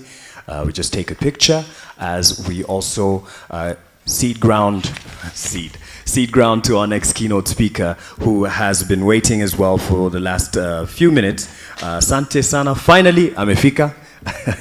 Long awaited. And asante sana to Dr. Elizabeth, Peter Melonye, Irene Mumo, Priscilla Sentaina, and Dr. George Amolo for your contributions on our panel. Nashukuru sana. Aya basi, I'd like to call on our keynote speaker, the second one that was slated to come before this panel discussion, and that is Dr. Anne Morioki. Please come on stage just to save on time, that we can start, because her presentation is already here, and she is from the Kenya Agriculture Research and Livestock Organization. Carlo, let's give her attention, and this is speaking on advancing agroecology to build soil health for climate resilience and food sovereignty in Africa. Makofi tafadhali kwake daktari.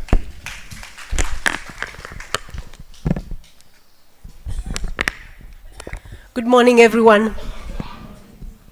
Good morning, everyone. That's better, thank you. All right, I'm Dr. Anne Morioki. I'm a soil scientist at the Kenya Agricultural and Livestock Research Organization, and I'm stationed at Thika. All right, that's the title of my study or my presentation this morning: Advancing Agroecology to Build Soil Health for Climate Resilience and Food Sovereignty in Africa. Next. And my presentation outline, I'll go briefly through what is soil. Most of what you know, but I think it's worth repeating. What soil fertility is, soil ecosystem services, what is soil health, the importance of soil organic matter, and how all this fits into agroecology. Next. So what is soil? Next.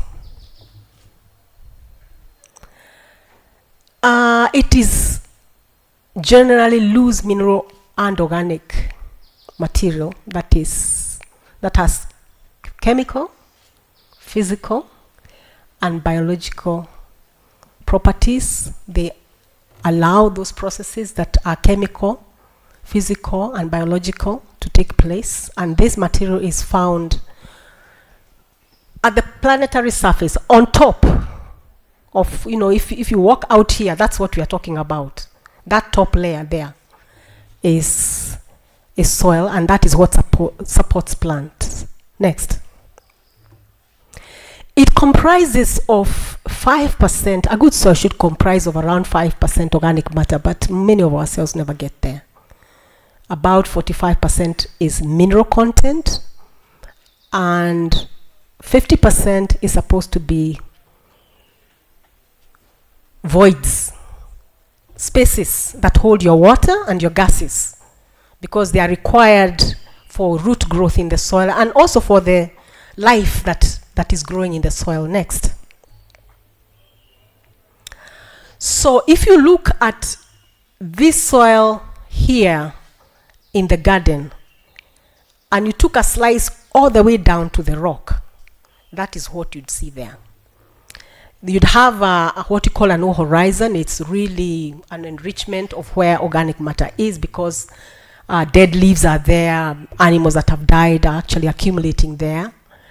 And it is the darkest in color, supposed to be darkest in color. So if your soil at the top is not darker than what is beneath, like what happens when you have a lot of erosion, then already you're in serious trouble. And then the A horizon. And crops are usually using those first two horizons.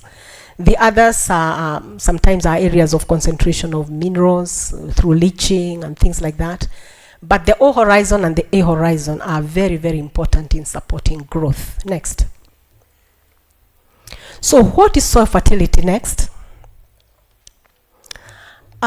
We define it as the ability of a soil to support plant growth by applying essential nutrients and providing a favorable chemical, physical, and biological environment for plants to grow.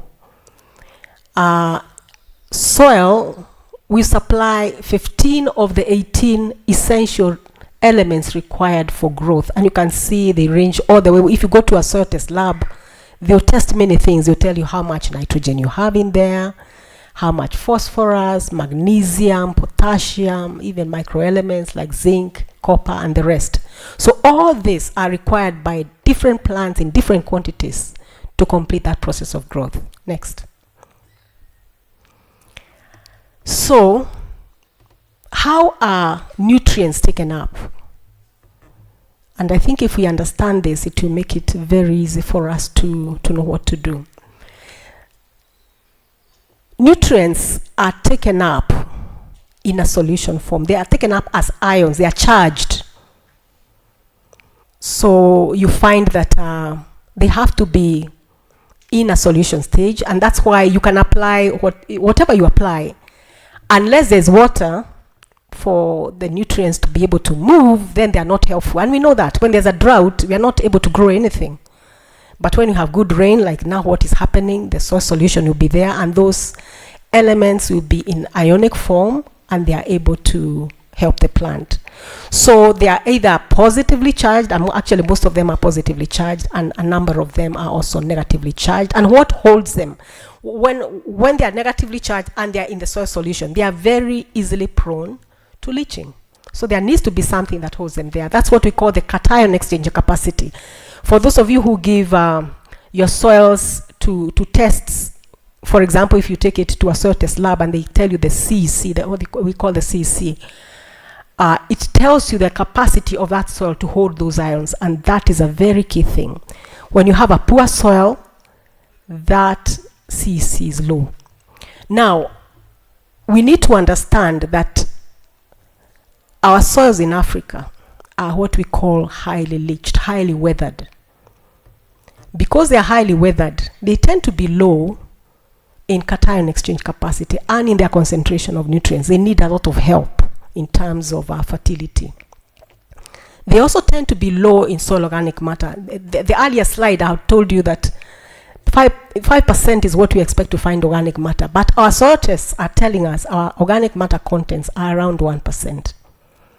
So that tells you already we are in trouble. The other problem is that we are having low activity clays. Low activity clays have low cation exchange capacities. So we are starting with soils that are generally poorer than, say, maybe temperate soils. Next. So once the nutrients are in the solution, the soil pH is key. And that's another parameter we test when you go for a soil test, because those elements are only available within a narrow pH range of 5.5 to 7. If you get to 8, you have issues. If you get below 5.5, you have issues. The element may be there, but the plant cannot pick it up. And that's why we keep saying that you should make sure that your soil is not acidic. And how do you do that? Some people can, if you want to increase the pH, most people can apply lime. But again, this is a chemical. You need to get a good recommendation of how exactly you're supposed to do this. Otherwise, you can be in a, you can overshoot. If it's too high, you can lower it using gypsum, but that's not usually a problem for us. Most of our soils are acidic, so lime is probably what people talk about. But in agroecology, and actually, the general recommendation is let's have more soil organic matter, because soil organic matter has a very special role in that it helps the soil to increase its capacity to buffer pH, to resist a change in the pH. So the more organic matter you have, the better for you. And actually, I've witnessed this in the upper slopes of the Aberdares in Muranga. I've worked with farmers before that had very acidic soils because of the parent material makes the soil acidic. But those farmers, and you will witness, if you try growing maize there, and maize has a very hard time growing in those soils. But farmers have discovered if you put a lot of organic matter over time and you build that, you are able to buffer that pH and raise it up to a place where maize can actually grow. And some of them are being able to grow good maize these days. So organic matter is very, very key in buffering your soil pH, just resisting that change in pH and making those nutrients come into solution so that the plants can see them and pick them up. Next. So this slide here is showing what limits growth. It's called the Liebig's law of the minimum. The nutrient, the 18 I talked about, the nutrient in the lowest amount is the one that limits growth. So you can apply nitrogen, phosphorus, potassium, and all the others. But if zinc is low, then that is what is going to limit your growth. It becomes very key. And that's why soil testing is very important, especially for soils that have been used for a long time and they're beginning to show they're tired. You're trying to do this and trying to do that and they're struggling to grow crops. It's good to have a soil test to be told exactly the intervention that you should have. Next. So why is soil important to us? And I know you've seen this, so I'll go through them very briefly. Next. They are what we call provisioning services. We grow food, fiber, and fuel. We get our construction materials from there. For example, they hold the stones and all that, pharmaceuticals, all that. And this building is anchored. We had to remove soil here to anchor this building, isn't it? Next. And of course, cultural services. Next. There are regulatory services. This is important. Like flood regulations, soil is very important for that. Air quality, that's the photosynthetic process there. Climate regulation, water purification, soil is important. Carbon sequestration, pollution control. Soil is central to this. Next. And also the supporting services, for example, photosynthesis, the water cycle, the nutrient cycles, they are all supported by organisms that live in the soil. And of course, it's a habitat for organisms. Next. So soil health, there are many definitions, but let's just say that is the ability of the soil to sustain productivity and, just offer environmental services of terrestrial system. And this is supposed to go from generation to generation. So if you have a good soil that is healthy, it should be able to support this for many, many hundreds of years, maybe even thousands of years. Next. And that's our responsibility to keep the soil healthy. So what is a healthy soil? These are some of the things that you look for. Can it be able to provide plant nutrients? Does it have adequate soil organic matter? What is the status of the biological activity? Is it able to do some recycling of the nutrients? Does it have a good tilth, good soil structure? Is it resistant to compaction, to erosion? Can water infiltrate well? Can it retain water well?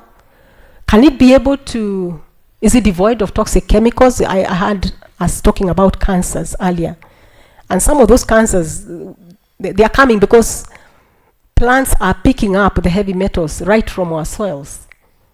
And we are eating those heavy chemicals and they are causing problems in us. Is the soil low in weed pressure? Does it have disease issues? So there are certain things you can see in a healthy soil. Next. Intrinsic factors that in agroecology are very important to us. We talk about the CN ratio. We talk about the lignin content. We talk about polyphenol contents that actually dictate how fast that material is going to decompose. Like Tithonia has a low CN ratio, so it decomposes very quickly.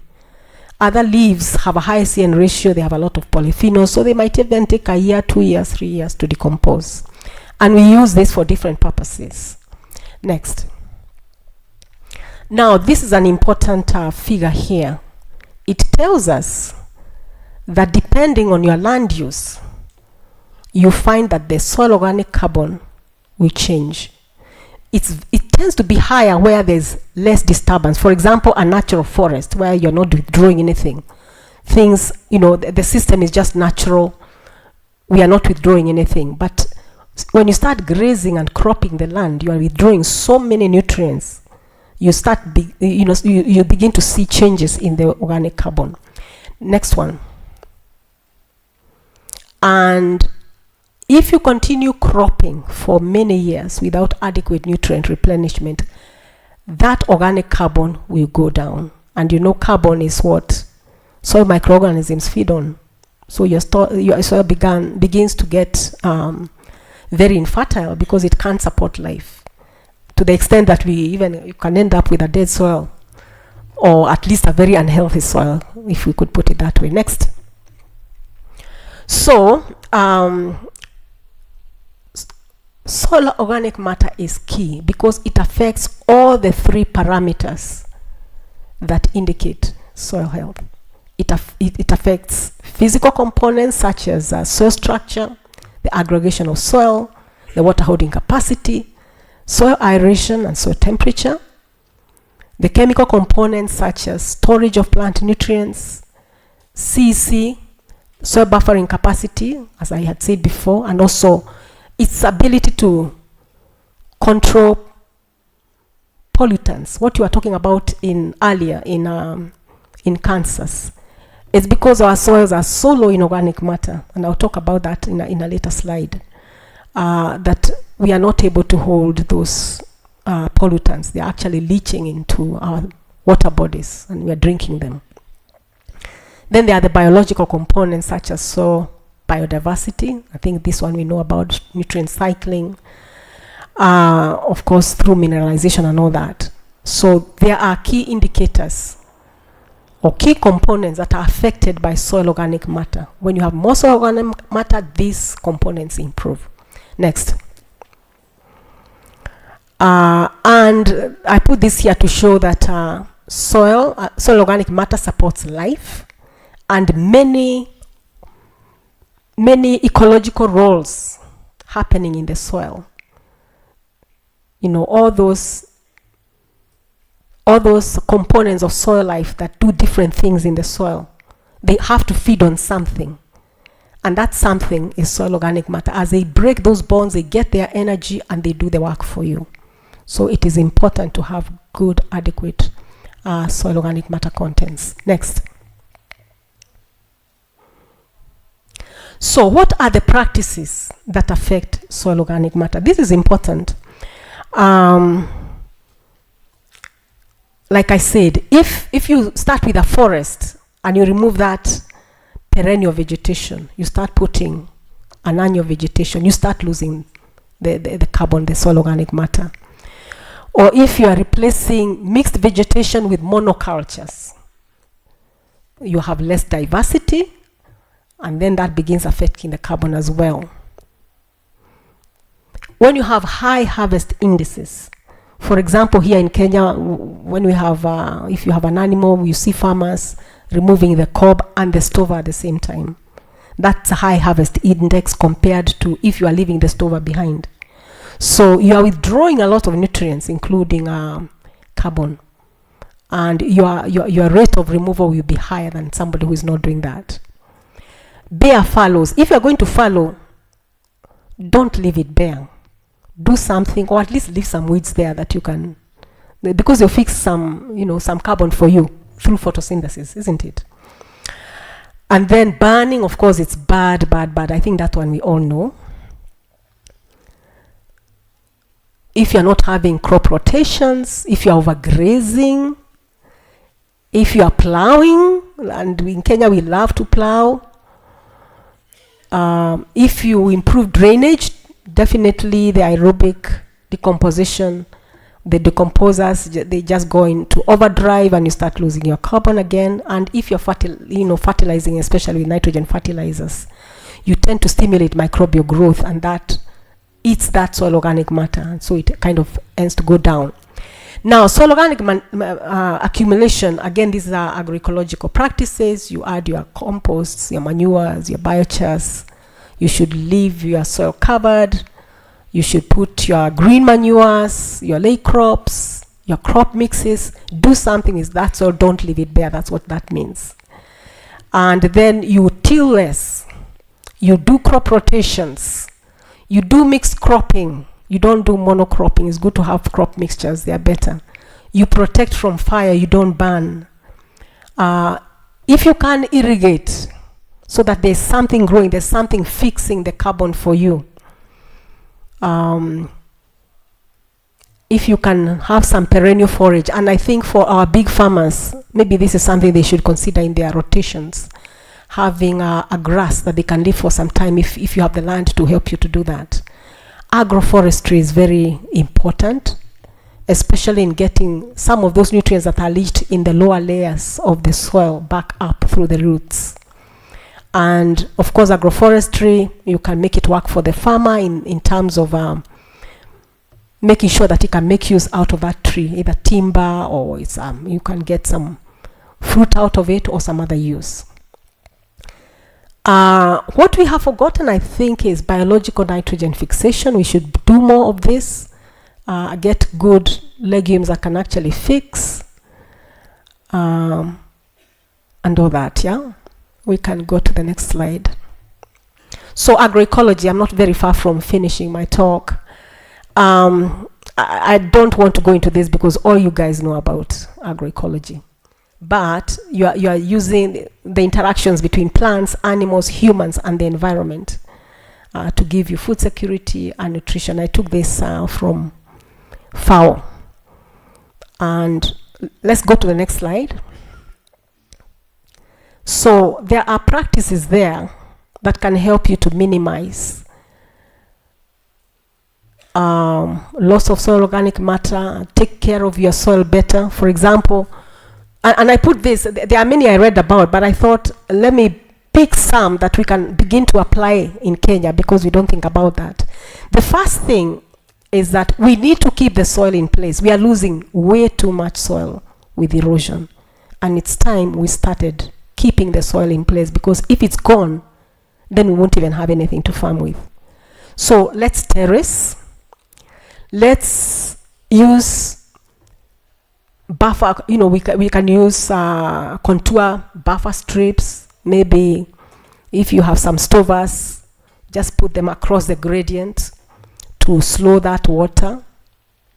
Put windbreaks.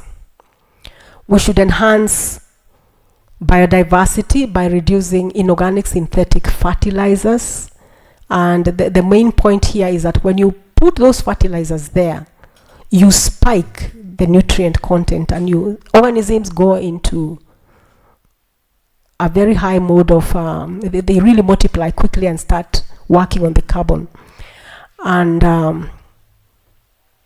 then you start getting issues because there are imbalances in those microbial populations that, or rather those, let me not call them the microbial population, but the soil life in the soil, you kind of destabilize it, and some populations increase more than others. And the other thing to note about fertilizers is that if you use especially the ammonium-based ones, you can end up with a lot of acidity in your soil. So we should also reduce synthetic pesticides. Again, this one you know so much, because synthetics, of course, they are not natural. They are enrichment of some synthetic inorganic compound there that could harm you, and I think that's why we are getting all these problems with cancers and stuff. So when you apply it, where does it go? Some of it will end on the plant. Some of it will end on the soil.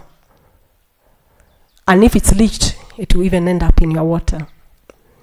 If you have a high content of organic matter, because again, these pesticides are charged, they will be held by the soil organic matter. So the reason we are finding so many chemicals that are harming us is because our organic matter contents are low. When you apply these chemicals, they leach. So our first job is to really enrich our soils, make them stronger in terms of soil organic matter, so that if you have a pollutant there, at least it can be able to be held. But even better still, don't apply it.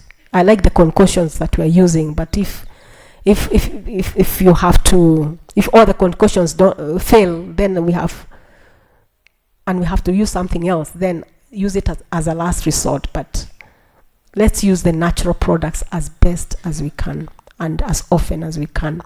Next, ways of increasing organic matter. Again, I've gone through this. Reduce tillage. We can do biomass transfers, lay farming, all that is in that. We can apply organic inputs, mixed cropping, crop livestock integration is a good way, because that way you get your manure inputs in a much better way. It's able to support your cropping. Next.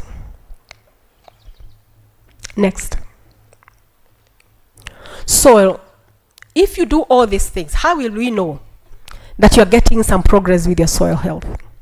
You see changes in your color, aggregation, the depth of your soil that you can use for cropping. You start getting better. Crust formation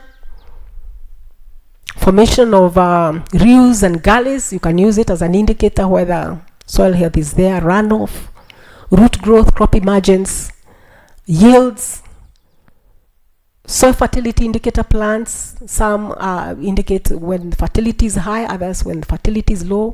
The weed density, beneficial soil organisms. All these are things that we can use to tell how our soil is doing.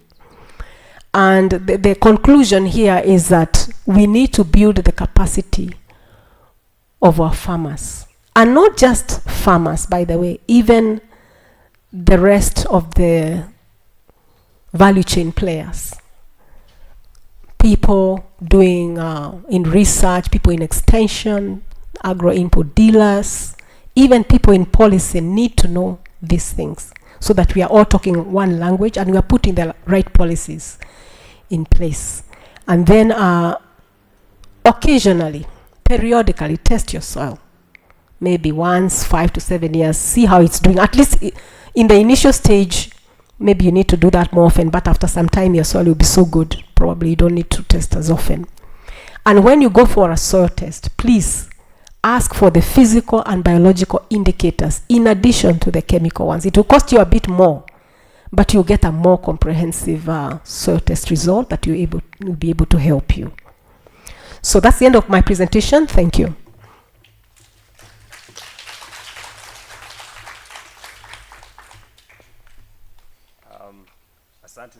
Thank you so much to Dr. Anne Morioki. I'll invite you to take your seat. If you will allow me, just because of time, we did want to accommodate the next session. But Pauline, I know that's a keen interest of you as a farmer from Laikipia. I believe Dr. Anne isn't leaving immediately, and Pauline right there would like to interact with you, and you can talk to her directly because we want to accommodate the next session. Na najua we've been seated for long, tumeketi sana. So Majanga nataka tu kutuchangamsha dakika 3 tu. Majanga dakika 3 tafadhali. Dakika 3 tu watu wachangamke, alafu nitamuita Nyambura Simiu for the next session. Tukubaliane ili tumalize hii ndo tuingie parallel sessions baada ya chai. Naomba tu kwa hisani yenu. So Majanga tuchangamshe kidogo tu, alafu Nyambura unaweza kuja usimame nami hapa mbele ndo tuanze tuna yako. Usiogope, uta dance. Thank you so much, Masai. I think you will join us if you can, but we shall sing about 3 or 2 songs if time. One song. Tulikubaliana. Nilisema 3 minutes. No. I will squeeze the 3 in 1.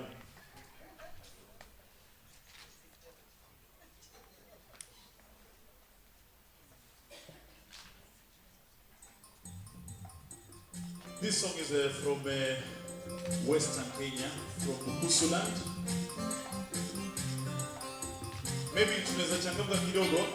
Murongo, murongo, murongo, murongo, murongo mwana wa mai, murongo mwana wa mai, murongo mwana, murongo mwana wa mai.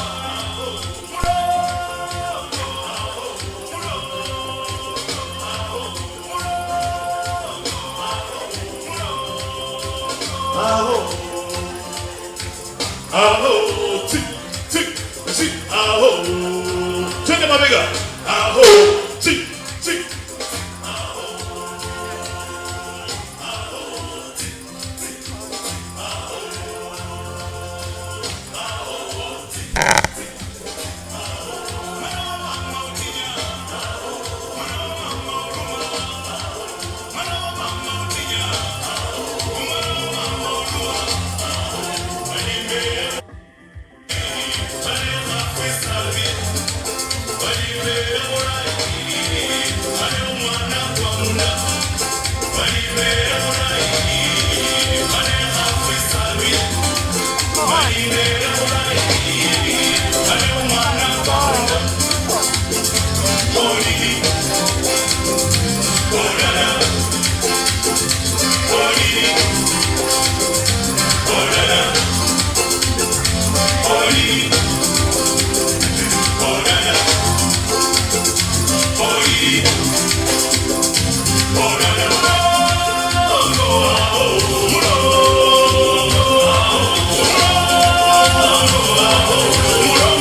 I want to swallow.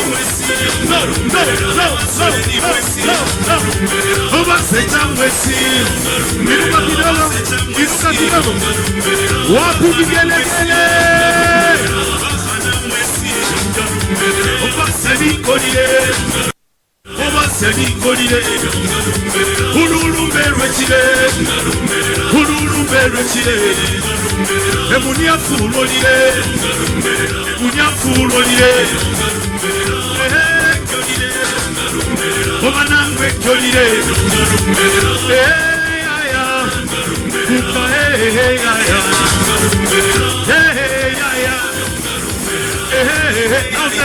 You know this one? Let's go. Safi, safi, safi, safi, safi. Osibara sitinyu, Osibara sitinyu. Munyange kolire, Munyange kolire. Haina kolire, Maina kolire. Thank you very much. Asante sana. I think ni kama mlijua next speaker anaitwa Simiu. Nyambura Simiu is our next keynote speaker, and she'll keep it very short because we're getting into the section of women and youth in agroecology. And Nyambura Simiu is a YouTuber and founder of Ado Foods. Karibu, let's give her a hand as she takes the podium. Thank you so much. This morning, I think I am in the right room. I'm very happy to be here this morning. The speaker who went ahead of me was a scientist. My background is chemistry, and I could largely relate when I saw the N's and the S's and all that about soil science.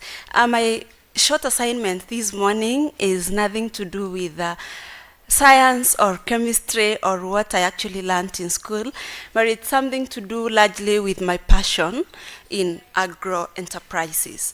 I'm an entrepreneur. I run a business called Adult Life, which is a business that does two things. I am actually tempted to walk around because naturally I'm a teacher. I teach people how to do things. I teach in the farm, and I also teach value addition. So it's a bit new to me to be confined to one place where I have to speak. I like to interact with my students, but I'll try to be very stationary here so that you can all hear me. So it's a bright morning, and today I want to talk about women and youth in agro enterprises, leading sustainable solutions. What have women been able to do? Have we been able to highlight these solutions? Have we been able to talk about them? Have we been able to scale them? Are they money making, or we're just speaking about agroecology and it's not translating to an income? Because many times you will learn how to do things, you will learn how to farm without pesticides, you will learn how to grow healthy, nutritious and safe food, but does it translate to farmer incomes? Does it give money to the pockets of the farmer? And this is a question farmers will always ask.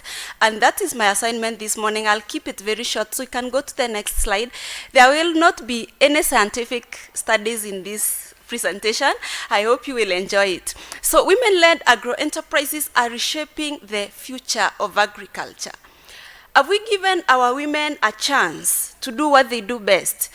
And are we addressing climate change? Are we addressing food security by helping our women embrace agro-enterprises? Or are we stuck in the traditional way of thinking of women as farm workers? Have we moved our women from production to other stations, to other links in the value chain? Because I've always argued agriculture does not end at the farm. It's a whole value chain. It's very long. And so you can keep going with the slides. And what role do women play in agriculture? We've always talked about land, and every time I've gone to this kind of symposiums and panelists speaking, we are always speaking about the challenges, the barriers women are experiencing in agroecology. And one of them is always land. One of them is always land. And I've always asked myself, are we ever going to move past women not having land to farm? Sorry, my teaching problem. Are we ever going to move past women not having land to farm, past women not having the power to make decisions in the farm? Are we ever going to move past that and find other solutions? Are our women also thinking about what they can do beyond the fact that we own about 1% of land in Africa, and that's all we can make decisions on? The rest of the land is owned by other parties who have the power to make decisions on them. But then, as I've already said, agriculture does not stop in the farm where you make the decisions. Can we then ask our women to contribute across the entire value chain? Where else can women come in? Can women come in as value addition experts, I think when my bio was read, you earned that I'm a value addition champion. Actually, my chairman was here before. Did I say I'm a farmer? I'm a Gong organic farmer. So my chairman spoke before me, and I'm honored to be speaking while he is listening. And so I lead the farmers in value addition. I am so passionate about value addition because food waste is a big problem in the country. And women are champions in this space. Women are leading the way. They're the ones you send to chop and dry the vegetables. And they are doing very well. Are we highlighting their stories? Are we talking about their contributions? Are we empowering them to talk about it? Food waste is about 40% of all our production. So every time you move around a market, you find a mountain. Have anyone found a mountain, or I just go to the wrong market? Have you found mountains of food? I know you can relate. And so these mountains, when I look at them, what I see is Kenya's land has been wasted. The doctor's just spoken about if you overcultivate, you deplete the land. So every time you see that mountain, it is a representation of land depletion. It is a representation of water wasted. And we are talking about water scarcity. We've already said Kenya is about 60% semi-arid. And so every time you see that mountain, it's telling you the little water we have is not ending in someone's plate or someone's pocket. It's ending in a mountain that's going to waste. And then the climate change experts will come and tell us food waste contributes to 8% of all the emissions. So do we have a solution? And that's why I strongly believe, the first speaker said she strongly believes agroecology is a bold solution to climate change and food security. I strongly believe value addition is a bold solution to climate change and food security. Because I've already demonstrated, if we can stop wasting the 40%, we can save food, we can save money. And research shows that if we can stop the food waste, we can feed 150 million more people. So those are less people going to bed hungry. And so my presentation this morning is not to overemphasize on the barriers that women and youth have, but to talk about the self-imposed barriers that women and youth have put for themselves and not recognize that there is so much more we can do in this space and cause a change. And these internal barriers, I found some of them discussed in a book I love to read called How Women Rise. You can read it at your own time. Women are reluctant to claim their achievement. Women are perfectionists, and even young people. You work so hard, but you do not want to rise up and say, I achieved this, I innovated this. Someone else can use it to advance their enterprise. Someone else can turn it to a business. Someone talked about commercializing some innovation. But when you don't acknowledge your achievement, then you are not able to commercialize it because you are not proud of it. When you are a perfectionist, you wait too long before you can commercialize whatever you're doing. We overvalue expertise. We work so hard in school, we get so good papers, but when we reach the field, we do not want to commercialize. We so much focus on expertise, we do not want to translate it and commercialize it. We spend too much time staying in the comfort zone. Yes, I have solved my problem, I can feed my family, full stop. You do not think beyond solving your own problems. You stay in your comfort zone. Women and youth sometimes avoid politics. We've talked about policies. Unless we know what is in it for us, we will never be included. And I always keep saying and telling policymakers, there is nothing for us without us. Involve us. Call us to those meetings.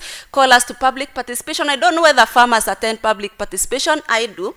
Attend them. Give your voice. Be heard. Do not always prioritize others. Prioritize yourself as a farmer. Speak for yourself. Raise your voice. We can keep moving. Value addition, I've already said, is a food security and climate resilience solution. It is a path to resilience.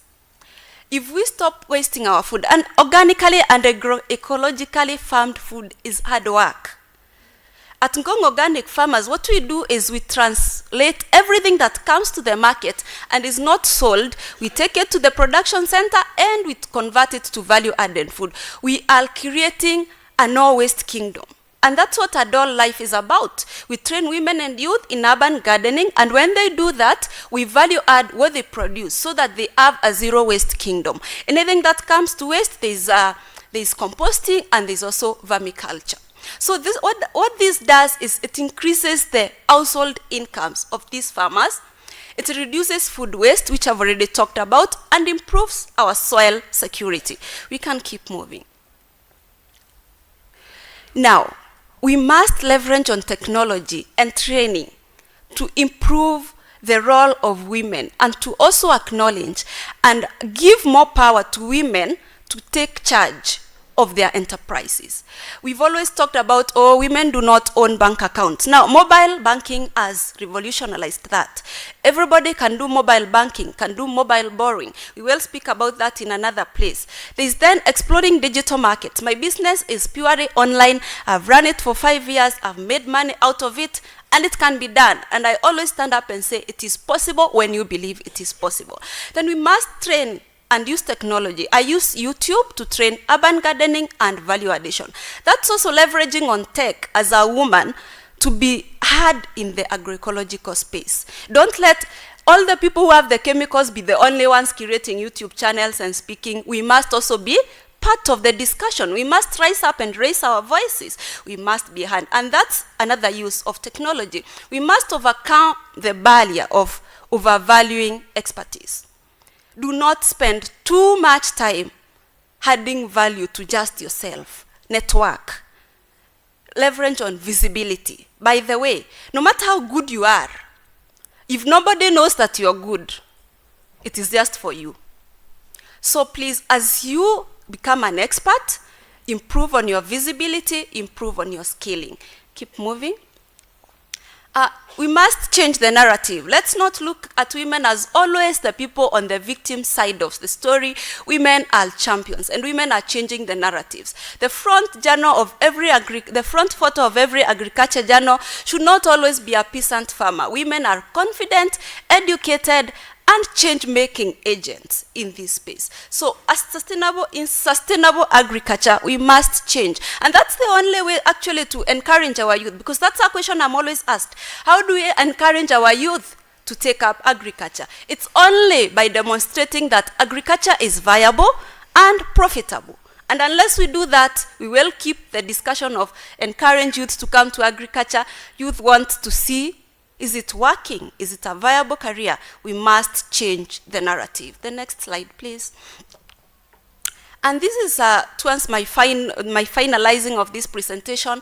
Mine is to call all of us in this hall and beyond who are seeing us to action. We must build an inclusive and resilient future together by supporting women. Support policies that have equitable access to resources, training, and capital. Let women be able to access these resources equitably, even with their counterparts. Let's also invest in infrastructure.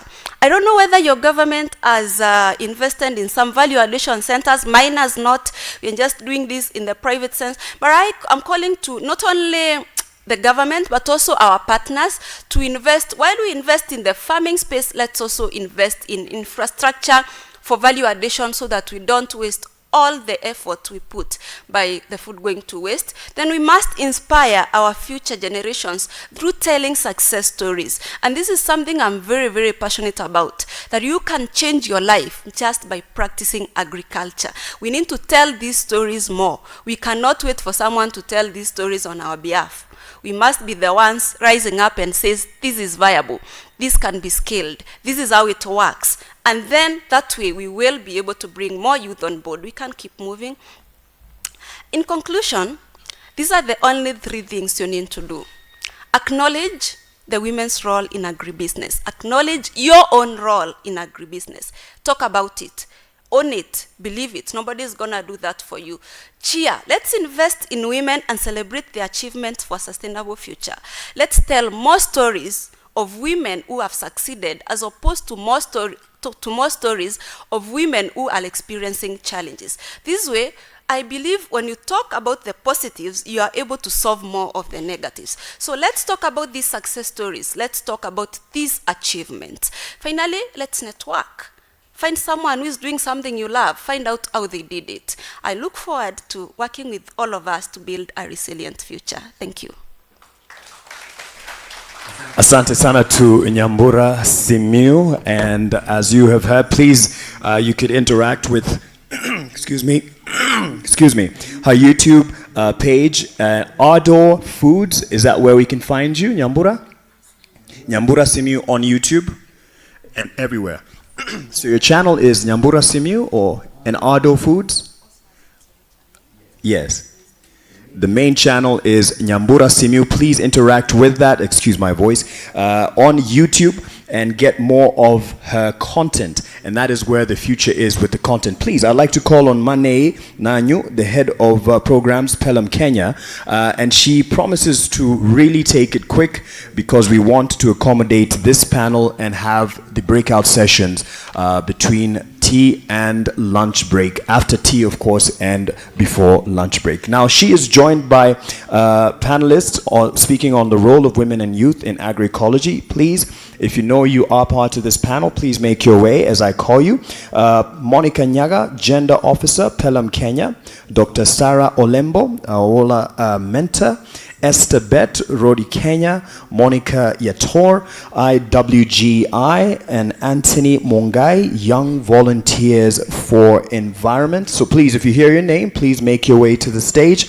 Bernard Lolasho, Kenya Indigenous Youth Network. Tafadhali mje, let's start the conversation here. And we would like to accommodate that in under 40, if we can. But so that we can have tea and then get into the session for parallel sessions as is in your program. I'll make an announcement in terms of where each of you will be going for each of the sessions. Sorry.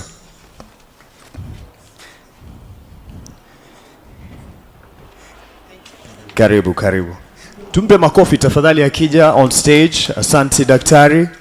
And happens to be mom to my mentor in the media space, Udwak Amimo, one that I really, really respect.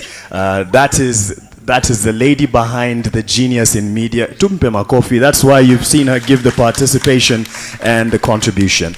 Mane Nanyu, it is yours now. Nitakuletea kiti usiogope. Wajua pastoralist wamezoea kusimama. So he's my friend, that's why I can tell him that. That's yours. Thank you so much. I think it is very good that Nyambura has set the pace for us. And as women, she has put it clearly that there's a big space for all of us. Let us stop complaining that there is no land access to women. There are other areas we can, of course, find our space. But of course, we also know that land is a factor of production. So thank you very much. I'm glad to have this panel here. A panel of powerful women and powerful youth who are going to share some of the practices in agroecology relating to the women and youth and how we can engage them better. So thank you very much. As introduced, I'm Mane Nanyu. I'm the head of programs at PELUM Kenya. Karibuni sana.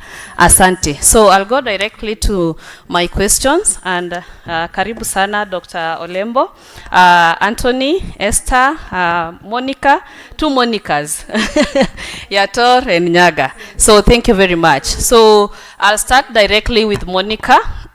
And Monica, I would like to know, in the spirit of the theme of this symposium, what initiatives are undertaken by PELUM Kenya in shaping aspirations of young people and women? Monica Nyaga. Sorry. Thank you, Mane, and good morning. Akina mama mpo. Aki amuna sauti. Akina mama mpo. Women power. Where are you women? Yes. Na youth mko wapi? Youth mko wapi? Msiniangushe. Form ni agroecology. Sindio? Yes. My name is Monica Nyaga. I'm the Gender and Youth Program Officer at PELUM Kenya. And I'm very excited. We have been given an opportunity as young people and women. And with the theme of this conference, First, I'll start by recognizing the young people who are here, who are not only participants, but they are really working hard to contribute to food security, creating income, and also conserving our environment. I will start with Esther Jerry from Be My Partner Youth Group. She is there. Please visit our exhibit outside there. Then we have Hosea from Ipsia Meru. Hosea, you are here? Yes. Then we have our youth from Moranga, from a group called Wetaithie. Where are you? Yes, they are there. You can see young people are being given an opportunity to be part of this forum. And to begin with, is PELUM is very intentional and is prioritizing women gender equality and women participation in agroecology. And also we are recognizing the barriers which are limiting women. And I'm very grateful to Nyambura. She has talked to some of them. Though we still acknowledge there's more which needs to be done. And that's why PELUM Kenya or PELUM Network with our members, we are coming on board to ensure we are working on those barriers. And how we are doing it is we have ensured women are represented. And also for the women and the youth, they are meaningfully engaged. Not just coming, but they are meaningfully engaged where they understand issues to do with policy, what is agroecology, what's their role, what are policies saying about them, what's their location, and how can they be involved more and more. And for women, we understand women provide food for their families. And Nyambura has talked about that. Women, they are providing labor in their farms and even paying labor. You know, they form a very big percentage of the labor force in the agroecology sector. But what are the benefits? You know, we can say, I know Manu, you have mentioned about now women are accessing land. But do they have control over that land? You know, because having control means they're having title deeds. They can decide on what to plant. They can decide on what agroecological practices they have. So I'm happy because PELUM is coming on board to ensure we are eliminating those barriers by ensuring we are advocating for women. We are ensuring policies are inclusive. We are ensuring if it's about funding and financing, women are part and parcel of that. And also youth, they are not being left behind. Thank you so much, Monica. I know you have passion for the youth. We could have given you a session just for the youth. But allow me now to go to Bernard. Bernard, I know you are a pastoralist. I want to know what are the opportunities and the challenges of pastoralism in the field of agroecology, and how do you think pastoralists can be involved more? Because I've had so many discussions, pastoralists saying we are being left behind in terms of agroecology. You know, agroecology is a social movement, but we feel like we are not, I'm a pastoralist, so we feel we are not part of it. Do you feel the same, and how do you think we can be able to involve them more? Thank you. Thank you very much, Mane. I must say it's a privilege to sit in this panel today. And as a pastoralist, of course, concerns have been raised, not just previously, but even yesterday, about how best we can involve pastoralism and in the agroecology space. And even the conversations yesterday from Dr. Amisi, he mentioned about opportunities through which pastoralists can be involved within this movement of agroecology. And it is important to note that, yes, there are challenges. The challenges are, I think it's more difficult to monitor maybe animal breeds, for instance, and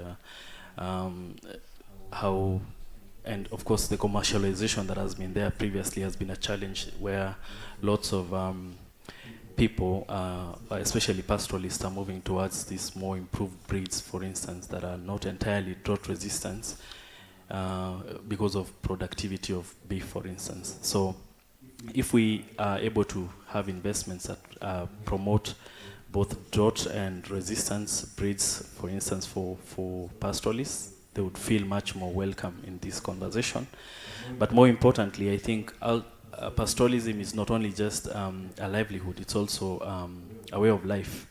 So acknowledging the needs of pastoralists who are nomadic in that, for instance, because we see, for instance, the challenges that in this conversation about gender and inclusion, that during dry spells, for example, in northern Kenya and many other dry areas in this country, is that young men travel from place to place, taking care of their livelihood, the livestock and their family livelihoods, but then the women are left to take care of their children. So if we are going to see more inclusion, how do we ensure that maybe the women who are left are provided with simple things as water, so that they can provide, they can be engaged in kitchen gardening, and they can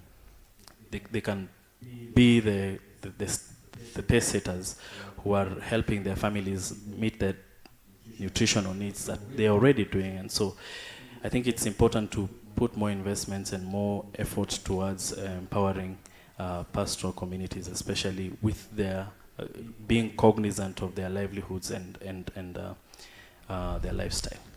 Thank you. Thank you so much, Bernard. I know that's a very important point, because sometimes people think that it is good to tell the pastoralists to stop keeping the livestock and start doing the crops, which is not their way of life. So we need to see how we can be able to integrate both crops and livestock and still respect the way of life for the pastoralist. Thank you so much. I'll go now to Dr. Sarah Olembo. Thank you so much. I want to know, how can we increase the accessibility of technology and scientific research for women and youth in this field of agroecology? I know you have passion in that. I do have passion, my name. But before...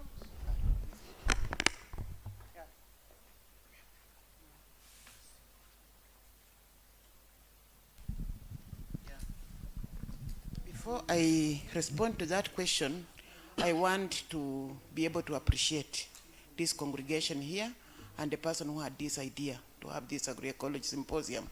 I want particularly to thank PELUM Kenya and the whole management, including Janet, our leader of the board, and all the people that work in the PELUM program. I also want to note that in this conference, there are many people that have gained or profited from the capacity building program that AWOLA, the African Women Leaders in Agriculture and in Agroecology, have been able to provide. And if you are there, either as a mentee or a mentor, I want you to stand up and say thank you to PELUM for and the Tutor Trust for making this. AWOLA mentors and mentees, please stand up. Stand up. AWOLA is Africa Women Leaders in Agroecology. Appreciate PELUM and the Tutor Trust for bringing us to this space, which is a space of leadership. Having said that, I want also to appreciate the previous speaker who talked to us about these whole issues that we are talking about. And when I sit there and I see Sylvia Kuria, I didn't know that Sylvia came from Western, and she was Sylvia Kuria, so it's like. But now I saw a replacement through Nyambura. Nyambura Simiyu. Good exchange, isn't it? Yes. A good exchange. We didn't have to give cows in this case, because women normally, when they go to get married, cows, we count in terms of cows. But here is a very good exchange program that we have seen in this room. The third issue that I wanted to allude to is the global gap that Irene so ably provided here. And in talking about global gap, I want to resort to the issues of yesterday that we discussed regarding traceability and labeling.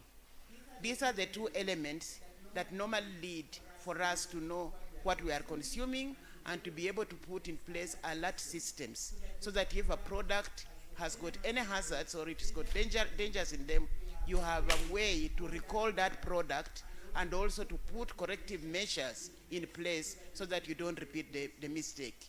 I think that is something that we need to note down and recognize that with global coming in, we need to resort to all those things. Thirdly, I want to appreciate our music person that mentors our health, because that's exactly what we just did here. When we were tired, we used music. And the Bible also has that. Little David play on your harp when he was playing for Saul. When Saul used to go crazy, he'll call David, come and play. So music is really very therapeutic. I also want to note that Mbakat's Hospital these days has put a section in the hospital where you can choose either to go to the conventional medicine or to the herbal side. So isn't that a plus for our government? Can you clap for the government? Because now they are recognized. So we have got these things that are available, and we have got space and room in which we can be able to operate. Manei, what was your question? Okay, thank you so much, Sarah, for introducing even the AOLA program. So Yes. how can we increase the accessibility of women and youth in accessing technology and also scientific research for agroecology? Yeah, before I go to that, to respond to that, I want to note that IFPRI have got key performance indicators, you know, for women and their participation in agroecology. I will read a few of them, and you'll recognize that, in fact, AOLA fits in that very well, and so we are able to provide information and data to measure that particular key performance indicators. I will not look at the employment was talked about, the land ownership was there, and then now the decision-making power. This is where I want to come in. And in decision-making power, I want to say that AOLA has been very instrumental in providing leadership in that area. We want to be proud of Irene, who has been here.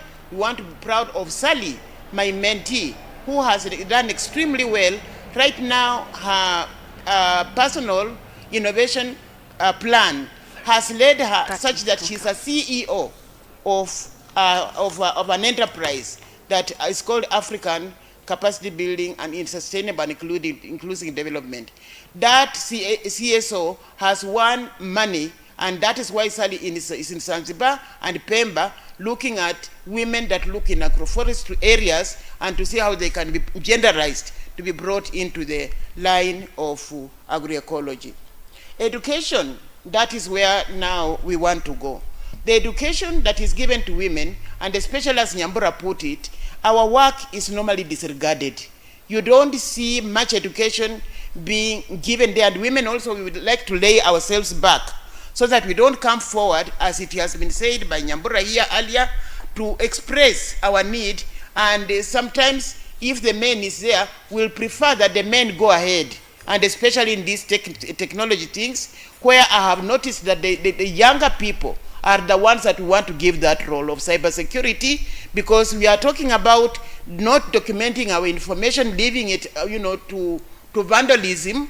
But if we get the youth into the system and they are able to document that and put protection and IP, intellectual property rights on it, that is the way to go. And so while the women, yes, we are still learning. You have said the issues of M-Pesa. We all are able to do M-Pesa. If we are able to do that, we need a program on that, Rosinah, that women must have, especially in this AOLA program. Let us include training on cybersecurity, and also using the example from Muranga, where they are using youths in the university to document information on herbal medicines and other things that they have that are organic. We can exploit that area and give women the education that they require, so that our information and issues are documented and kept protected through the IP, because cybersecurity can be able to do that. Thank you. Thank you so much, Sarah. I want also to go to Anthony Mungai, who is also one of our beneficiary of the youth project. I would like to know if you have noticed any shifts in youth and community attitudes towards agroecological practices because of the youth involvement.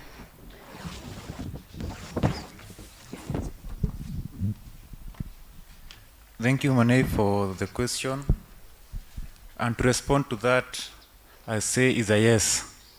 Even if it is not yet to the levels that we would love to have use in the agri enterprises, but at least we have the shift, the mindset shift, and also the practical shift. We can attest that we have youths who are taking part in agroecology, and not only agriculture but agroecology. And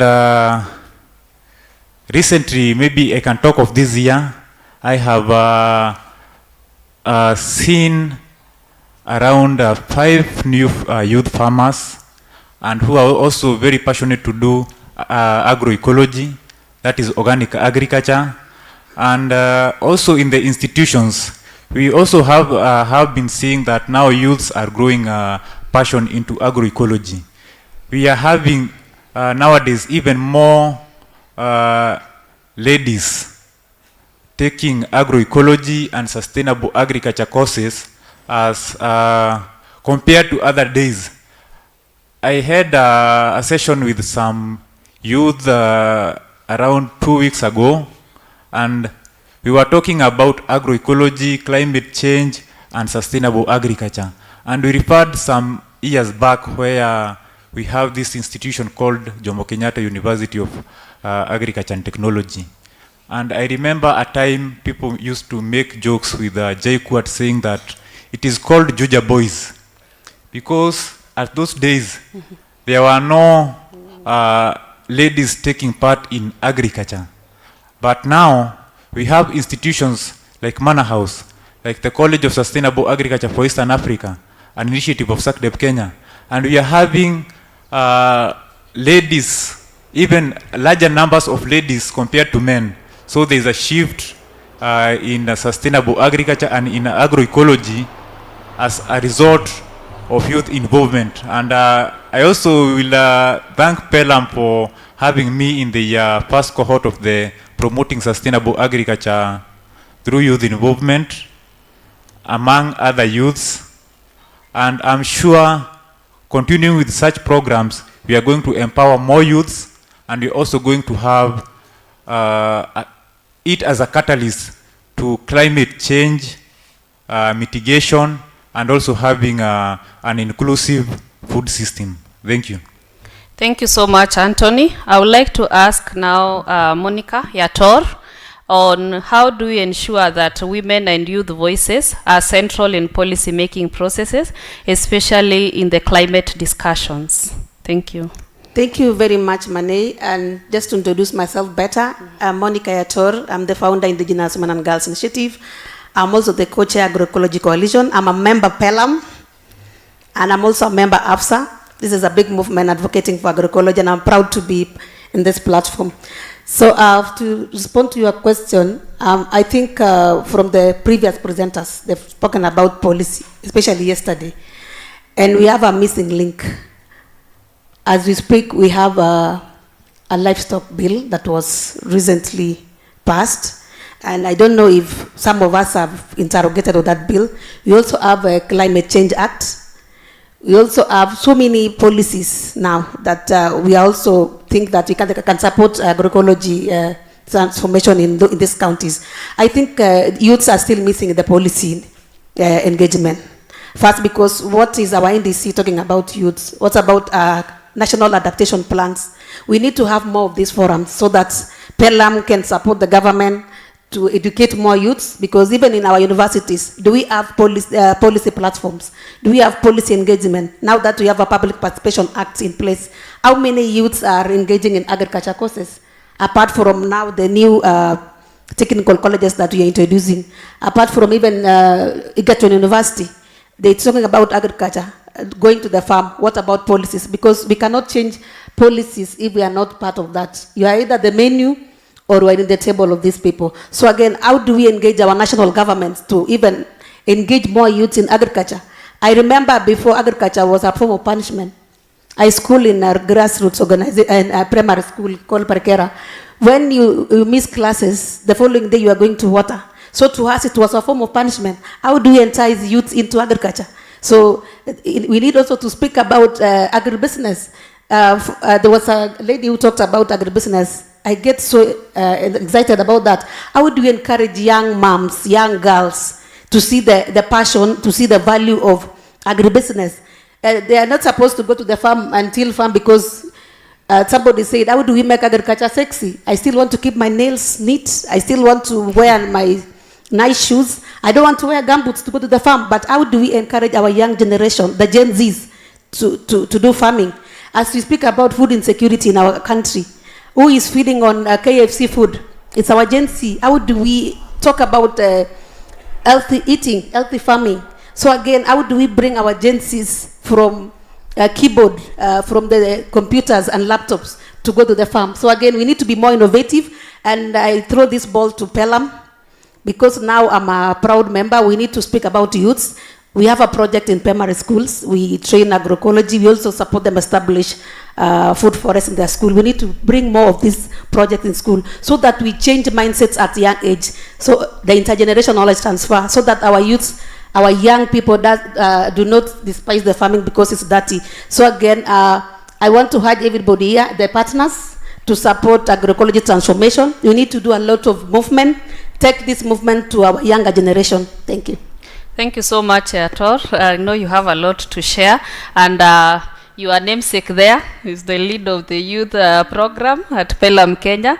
So I'm sure we can discuss more on how we can engage and ensure that we involve the schools that you are talking about. Thank you so much. So I would like now to go to Esther Bett. Esther Bett, kindly let us know how can we ensure, what role do women play in ensuring their sustainable and resilient food systems? Okay, thank you very much. My name is Esther Bett. I'm the Executive Director at Rodi Kenya, but I'm an organic farmer and a serious agroecology practitioner and advocate. I also sit in the Afronet board and the COAN board. We've been advocating, I think I've been in the business for over 20 years since we started this business. I was also a mentor in Awala, and we've seen a lot of young people learn from us. So the reason why women need to be put on the forefront of agroecology is that when it comes to farm management and decision making, household management, raising children, 80% of the women do that job. And they can only do it if they understand agroecology well. Agroecology is an holistic process of managing the system, the way the forest manages itself.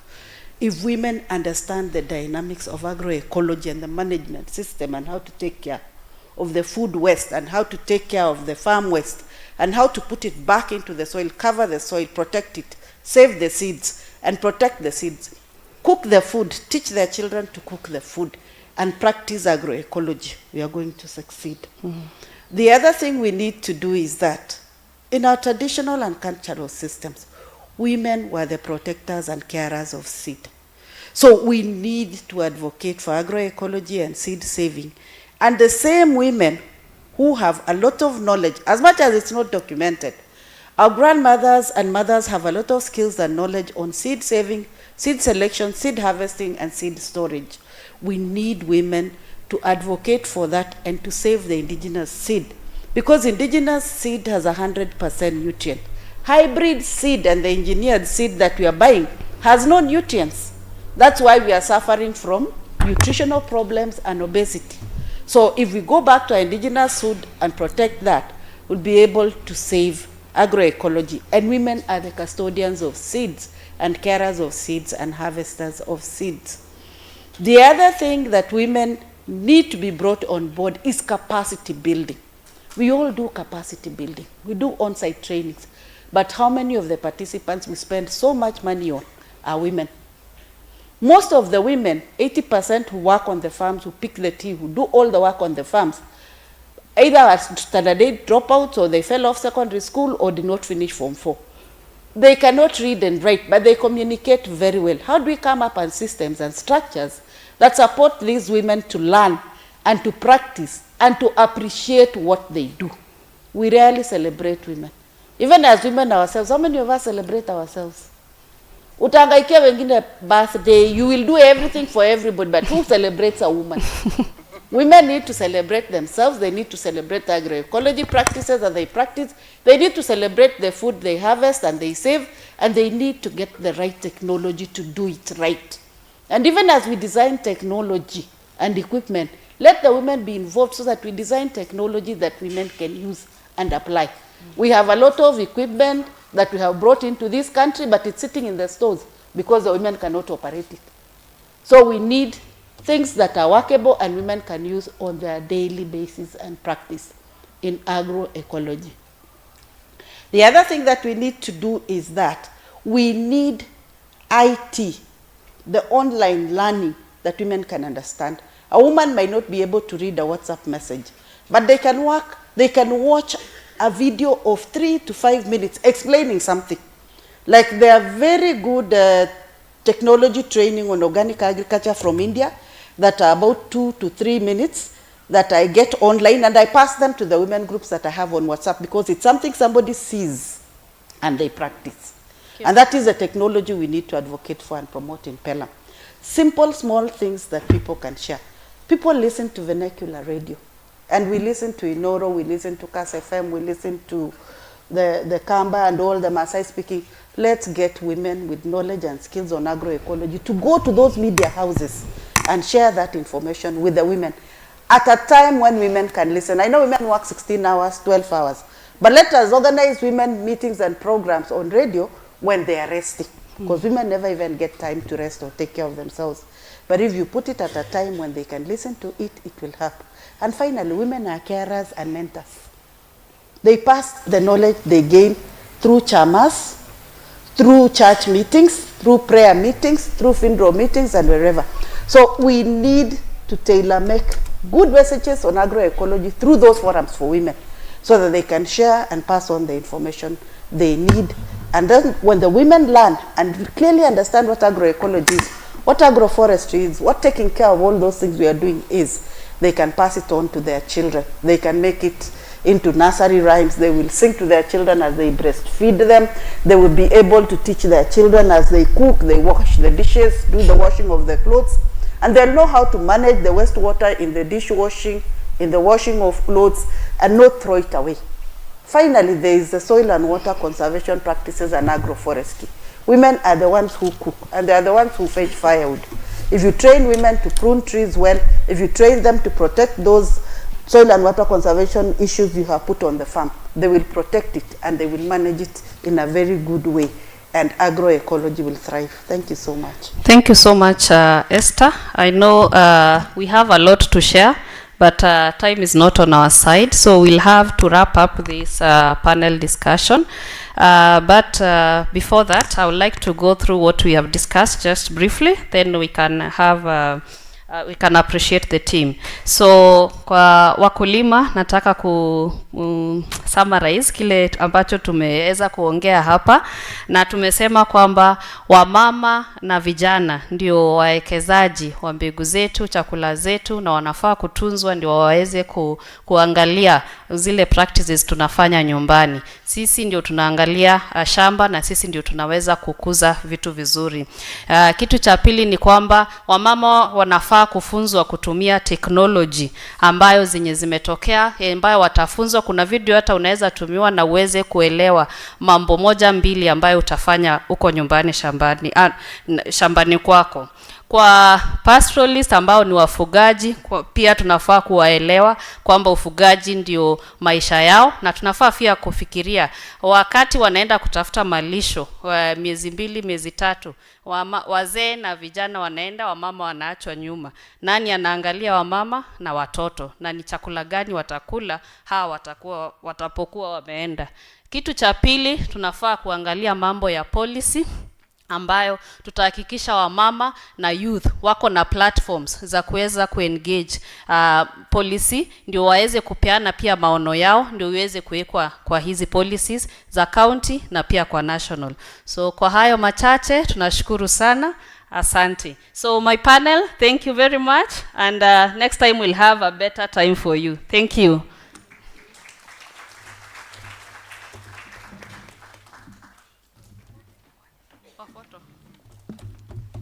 So yes, I'd invite you to take a photo.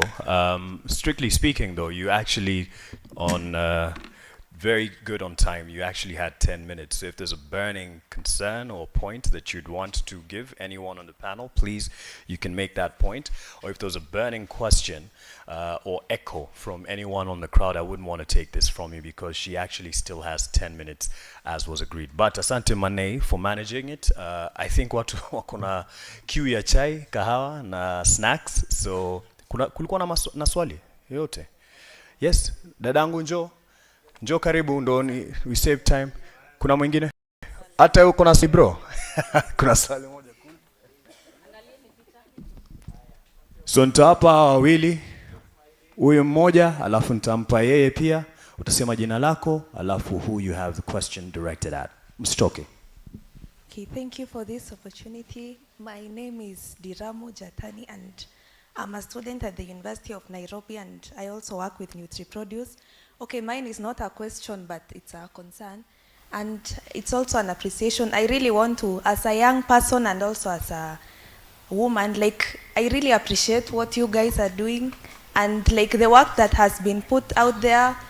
Personally, I've been a beneficiary of many trainings and organizations that have come to work with the University of Nairobi. I'd really like to appreciate BioVision, ISFA, Rodi, Root to Food, because they have really worked so hard in making sure that we as the young people are included and that we gain the knowledge that is required for us. And also on the matter of youth and women inclusion, I'd really like as a Gen Z to urge our parents to support the young people and make them, like if they make the decision to be in agriculture, support them, because most of the time it's the parents who, let's say, like force the children to go in a certain career path because like that's what we've been taught as a society, because when you pass well in your exams, you're expected to become a doctor, a lawyer, or an engineer. But I'd really like to thank the parents who have supported their children in taking different paths. Like personally, I want to thank my parents for supporting me.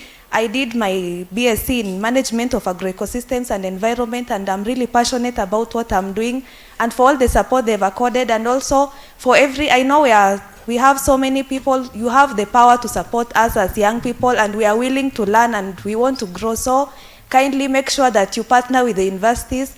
We had an agroecology and agrobiodiversity training course with the University of Nairobi, partnering with the partners I've mentioned. We also were with Manor House in Kitale, DNRC, and all these people, like those training conferences really, they help to increase our vision, and also like they help us to see that the future is bright. So don't give up on the young people. We are the future of agriculture. We are the change makers of tomorrow. So continue supporting us, and thank you very much. I'm very glad I gave you the mic to speak. You're a born leader. Dira mmesema. Unaanguka nayo, agriculture, agroecology. Asante sana for that. And the last comment or question, and then we can take a tea break. Thank you very much. And thank you, PELUM, for organizing this amazing symposium. The last couple of days have been incredibly informative on the progress that you've all made with agroecology. My name is Alex Bell. I'm the CEO of Ecoscapes Kenya Limited. We are an agroecological farm on the west shore of Lake Naivasha. And I would just like, this is more of a comment than a question. We have 75 employees on our farm, of which over 60% are women, 80% are youth, and within the senior management, 80% are women as well. So we do really value the inclusion of women and youth at our farm. Some of the challenges that we face are not many of the courses that are offered in the agricultural universities and colleges offer agroecological courses. They're all very mainstream agriculture. And I think it's really, really important now that more of the courses focus on agroecology rather than conventional agriculture. The other challenge that we have is we would love to be more employers of the youth. What we find is it's really difficult to get the youth to want to work on a farm. And that for us is a real challenge. You know, we're surrounded, the local villages have many unemployed youth. They would rather do illegal fishing in Lake Naivasha than work on a farm. And that, you know, our jobs are open to them, and it's really difficult trying to get them to come and work and do good, honest work on the ground. So the challenge is how do we make this more attractive? How do we get the youth to engage? Thank you. Asante sana, naomba tafadhali tuachie hapo because we were just getting into, okay, I'll bring it to you because you have 5 minutes, but I believe Dhiram is one of those young ones who can come and work with you and partner, as you've heard her passion. Let's keep it short, tafadhali. And sorry to keep you standing, ladies and gentlemen. Swali lako? Naitwa Rose Kiprop, natoka maeneo ya Tangilbay, pandi ya Baringo. Ninashukuru, nimesema ni asanti kwa masomo haya yenye mmetufunza. Upande huko kwetu, ningeomba sana, nimesikia mmesema kuhusu mambo ya elimu, wanafunzi. Sisi tunaye watoto wako huko, na watoto wetu wako nyuma sana kwa masomo. Wanamaliza shule, wanafika form 4, lakini hakuna wenye wanawainua waendelee na masomo, hata university hakuna mwenye ameendelea mbele. So tunaomba sana mtukumbuke hata sisi wa mama, mjaribu mtungalie wakati yenye mna nini wengine, hata sisi mtungalie huko, sisi tuko nyuma sana kimaendeleo, ukulima tuko nyuma sana. So tunasema wakati yenye mnakumbuka wengine, hata sisi mtukumbuke. Ni haya tu, ninashukuru na Mungu awabariki. Asante sana. Thank you so much. Mane, I think you're good. Yes. You've taken a photo. I'd like to appreciate you for moderating that session on youth, women and youth in agroecology. Thank you to Monica Nyaga, Dr. Sarah, Esther Bet, Monica Yator, Anthony Mungai, and Bernard Lolasho for that session. Now, ladies and gentlemen, we're breaking for tea, and it will be served at the exhibition area. The exhibition tent and area is still very operational for this whole day until around 6 o'clock. So please feel free to interact as you go for your tea. And nimesikia Brian, our youngest delegate, 1 month old, akizusha kidogo, akisema bwana MC, tafadhali acha mama ende akunywe chai kidogo. So we're going to have tea there. When we come back, we're going straight to our parallel breakaway sessions. As you can see from a booklet, please refer to this. The parallel session 1 that was meant to happen yesterday will be at room B8, which is on the first floor on this block, right across. And parallel session 2 will be at room A100 outside to the right as you head to the reception. And parallel session 3 will be here at the auditorium. Parallel session 4 will be at room B10, which is in that block on the second floor. And then we will also have a 10-minute break after that, and then have parallel session 5 here in the auditorium. Please note that. Parallel session 6 will be at room B8 on the first floor. Parallel session 7, room B10 on the second floor in that block. And parallel session 8, room A100 outside to the right on your way to the reception. All the rooms have been well marked, and there are people and help from our PELUM.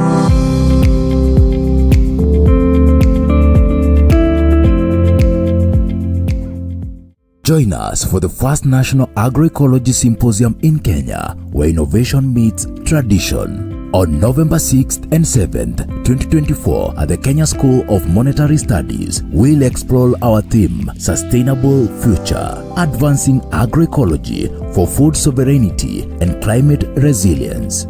Our focus areas are policy and governance, agroecological practices for food security and climate resilience, finance and markets for agroecology transition, scientific evidence and innovation of agroecology, and women, youth, and PWDs in agroecology. Connect with leading experts, farmers, and advocates as we discuss practical solutions to ensure food sovereignty and tackle climate challenges. Whether you're a farmer, policymaker, or an advocate for sustainable practices.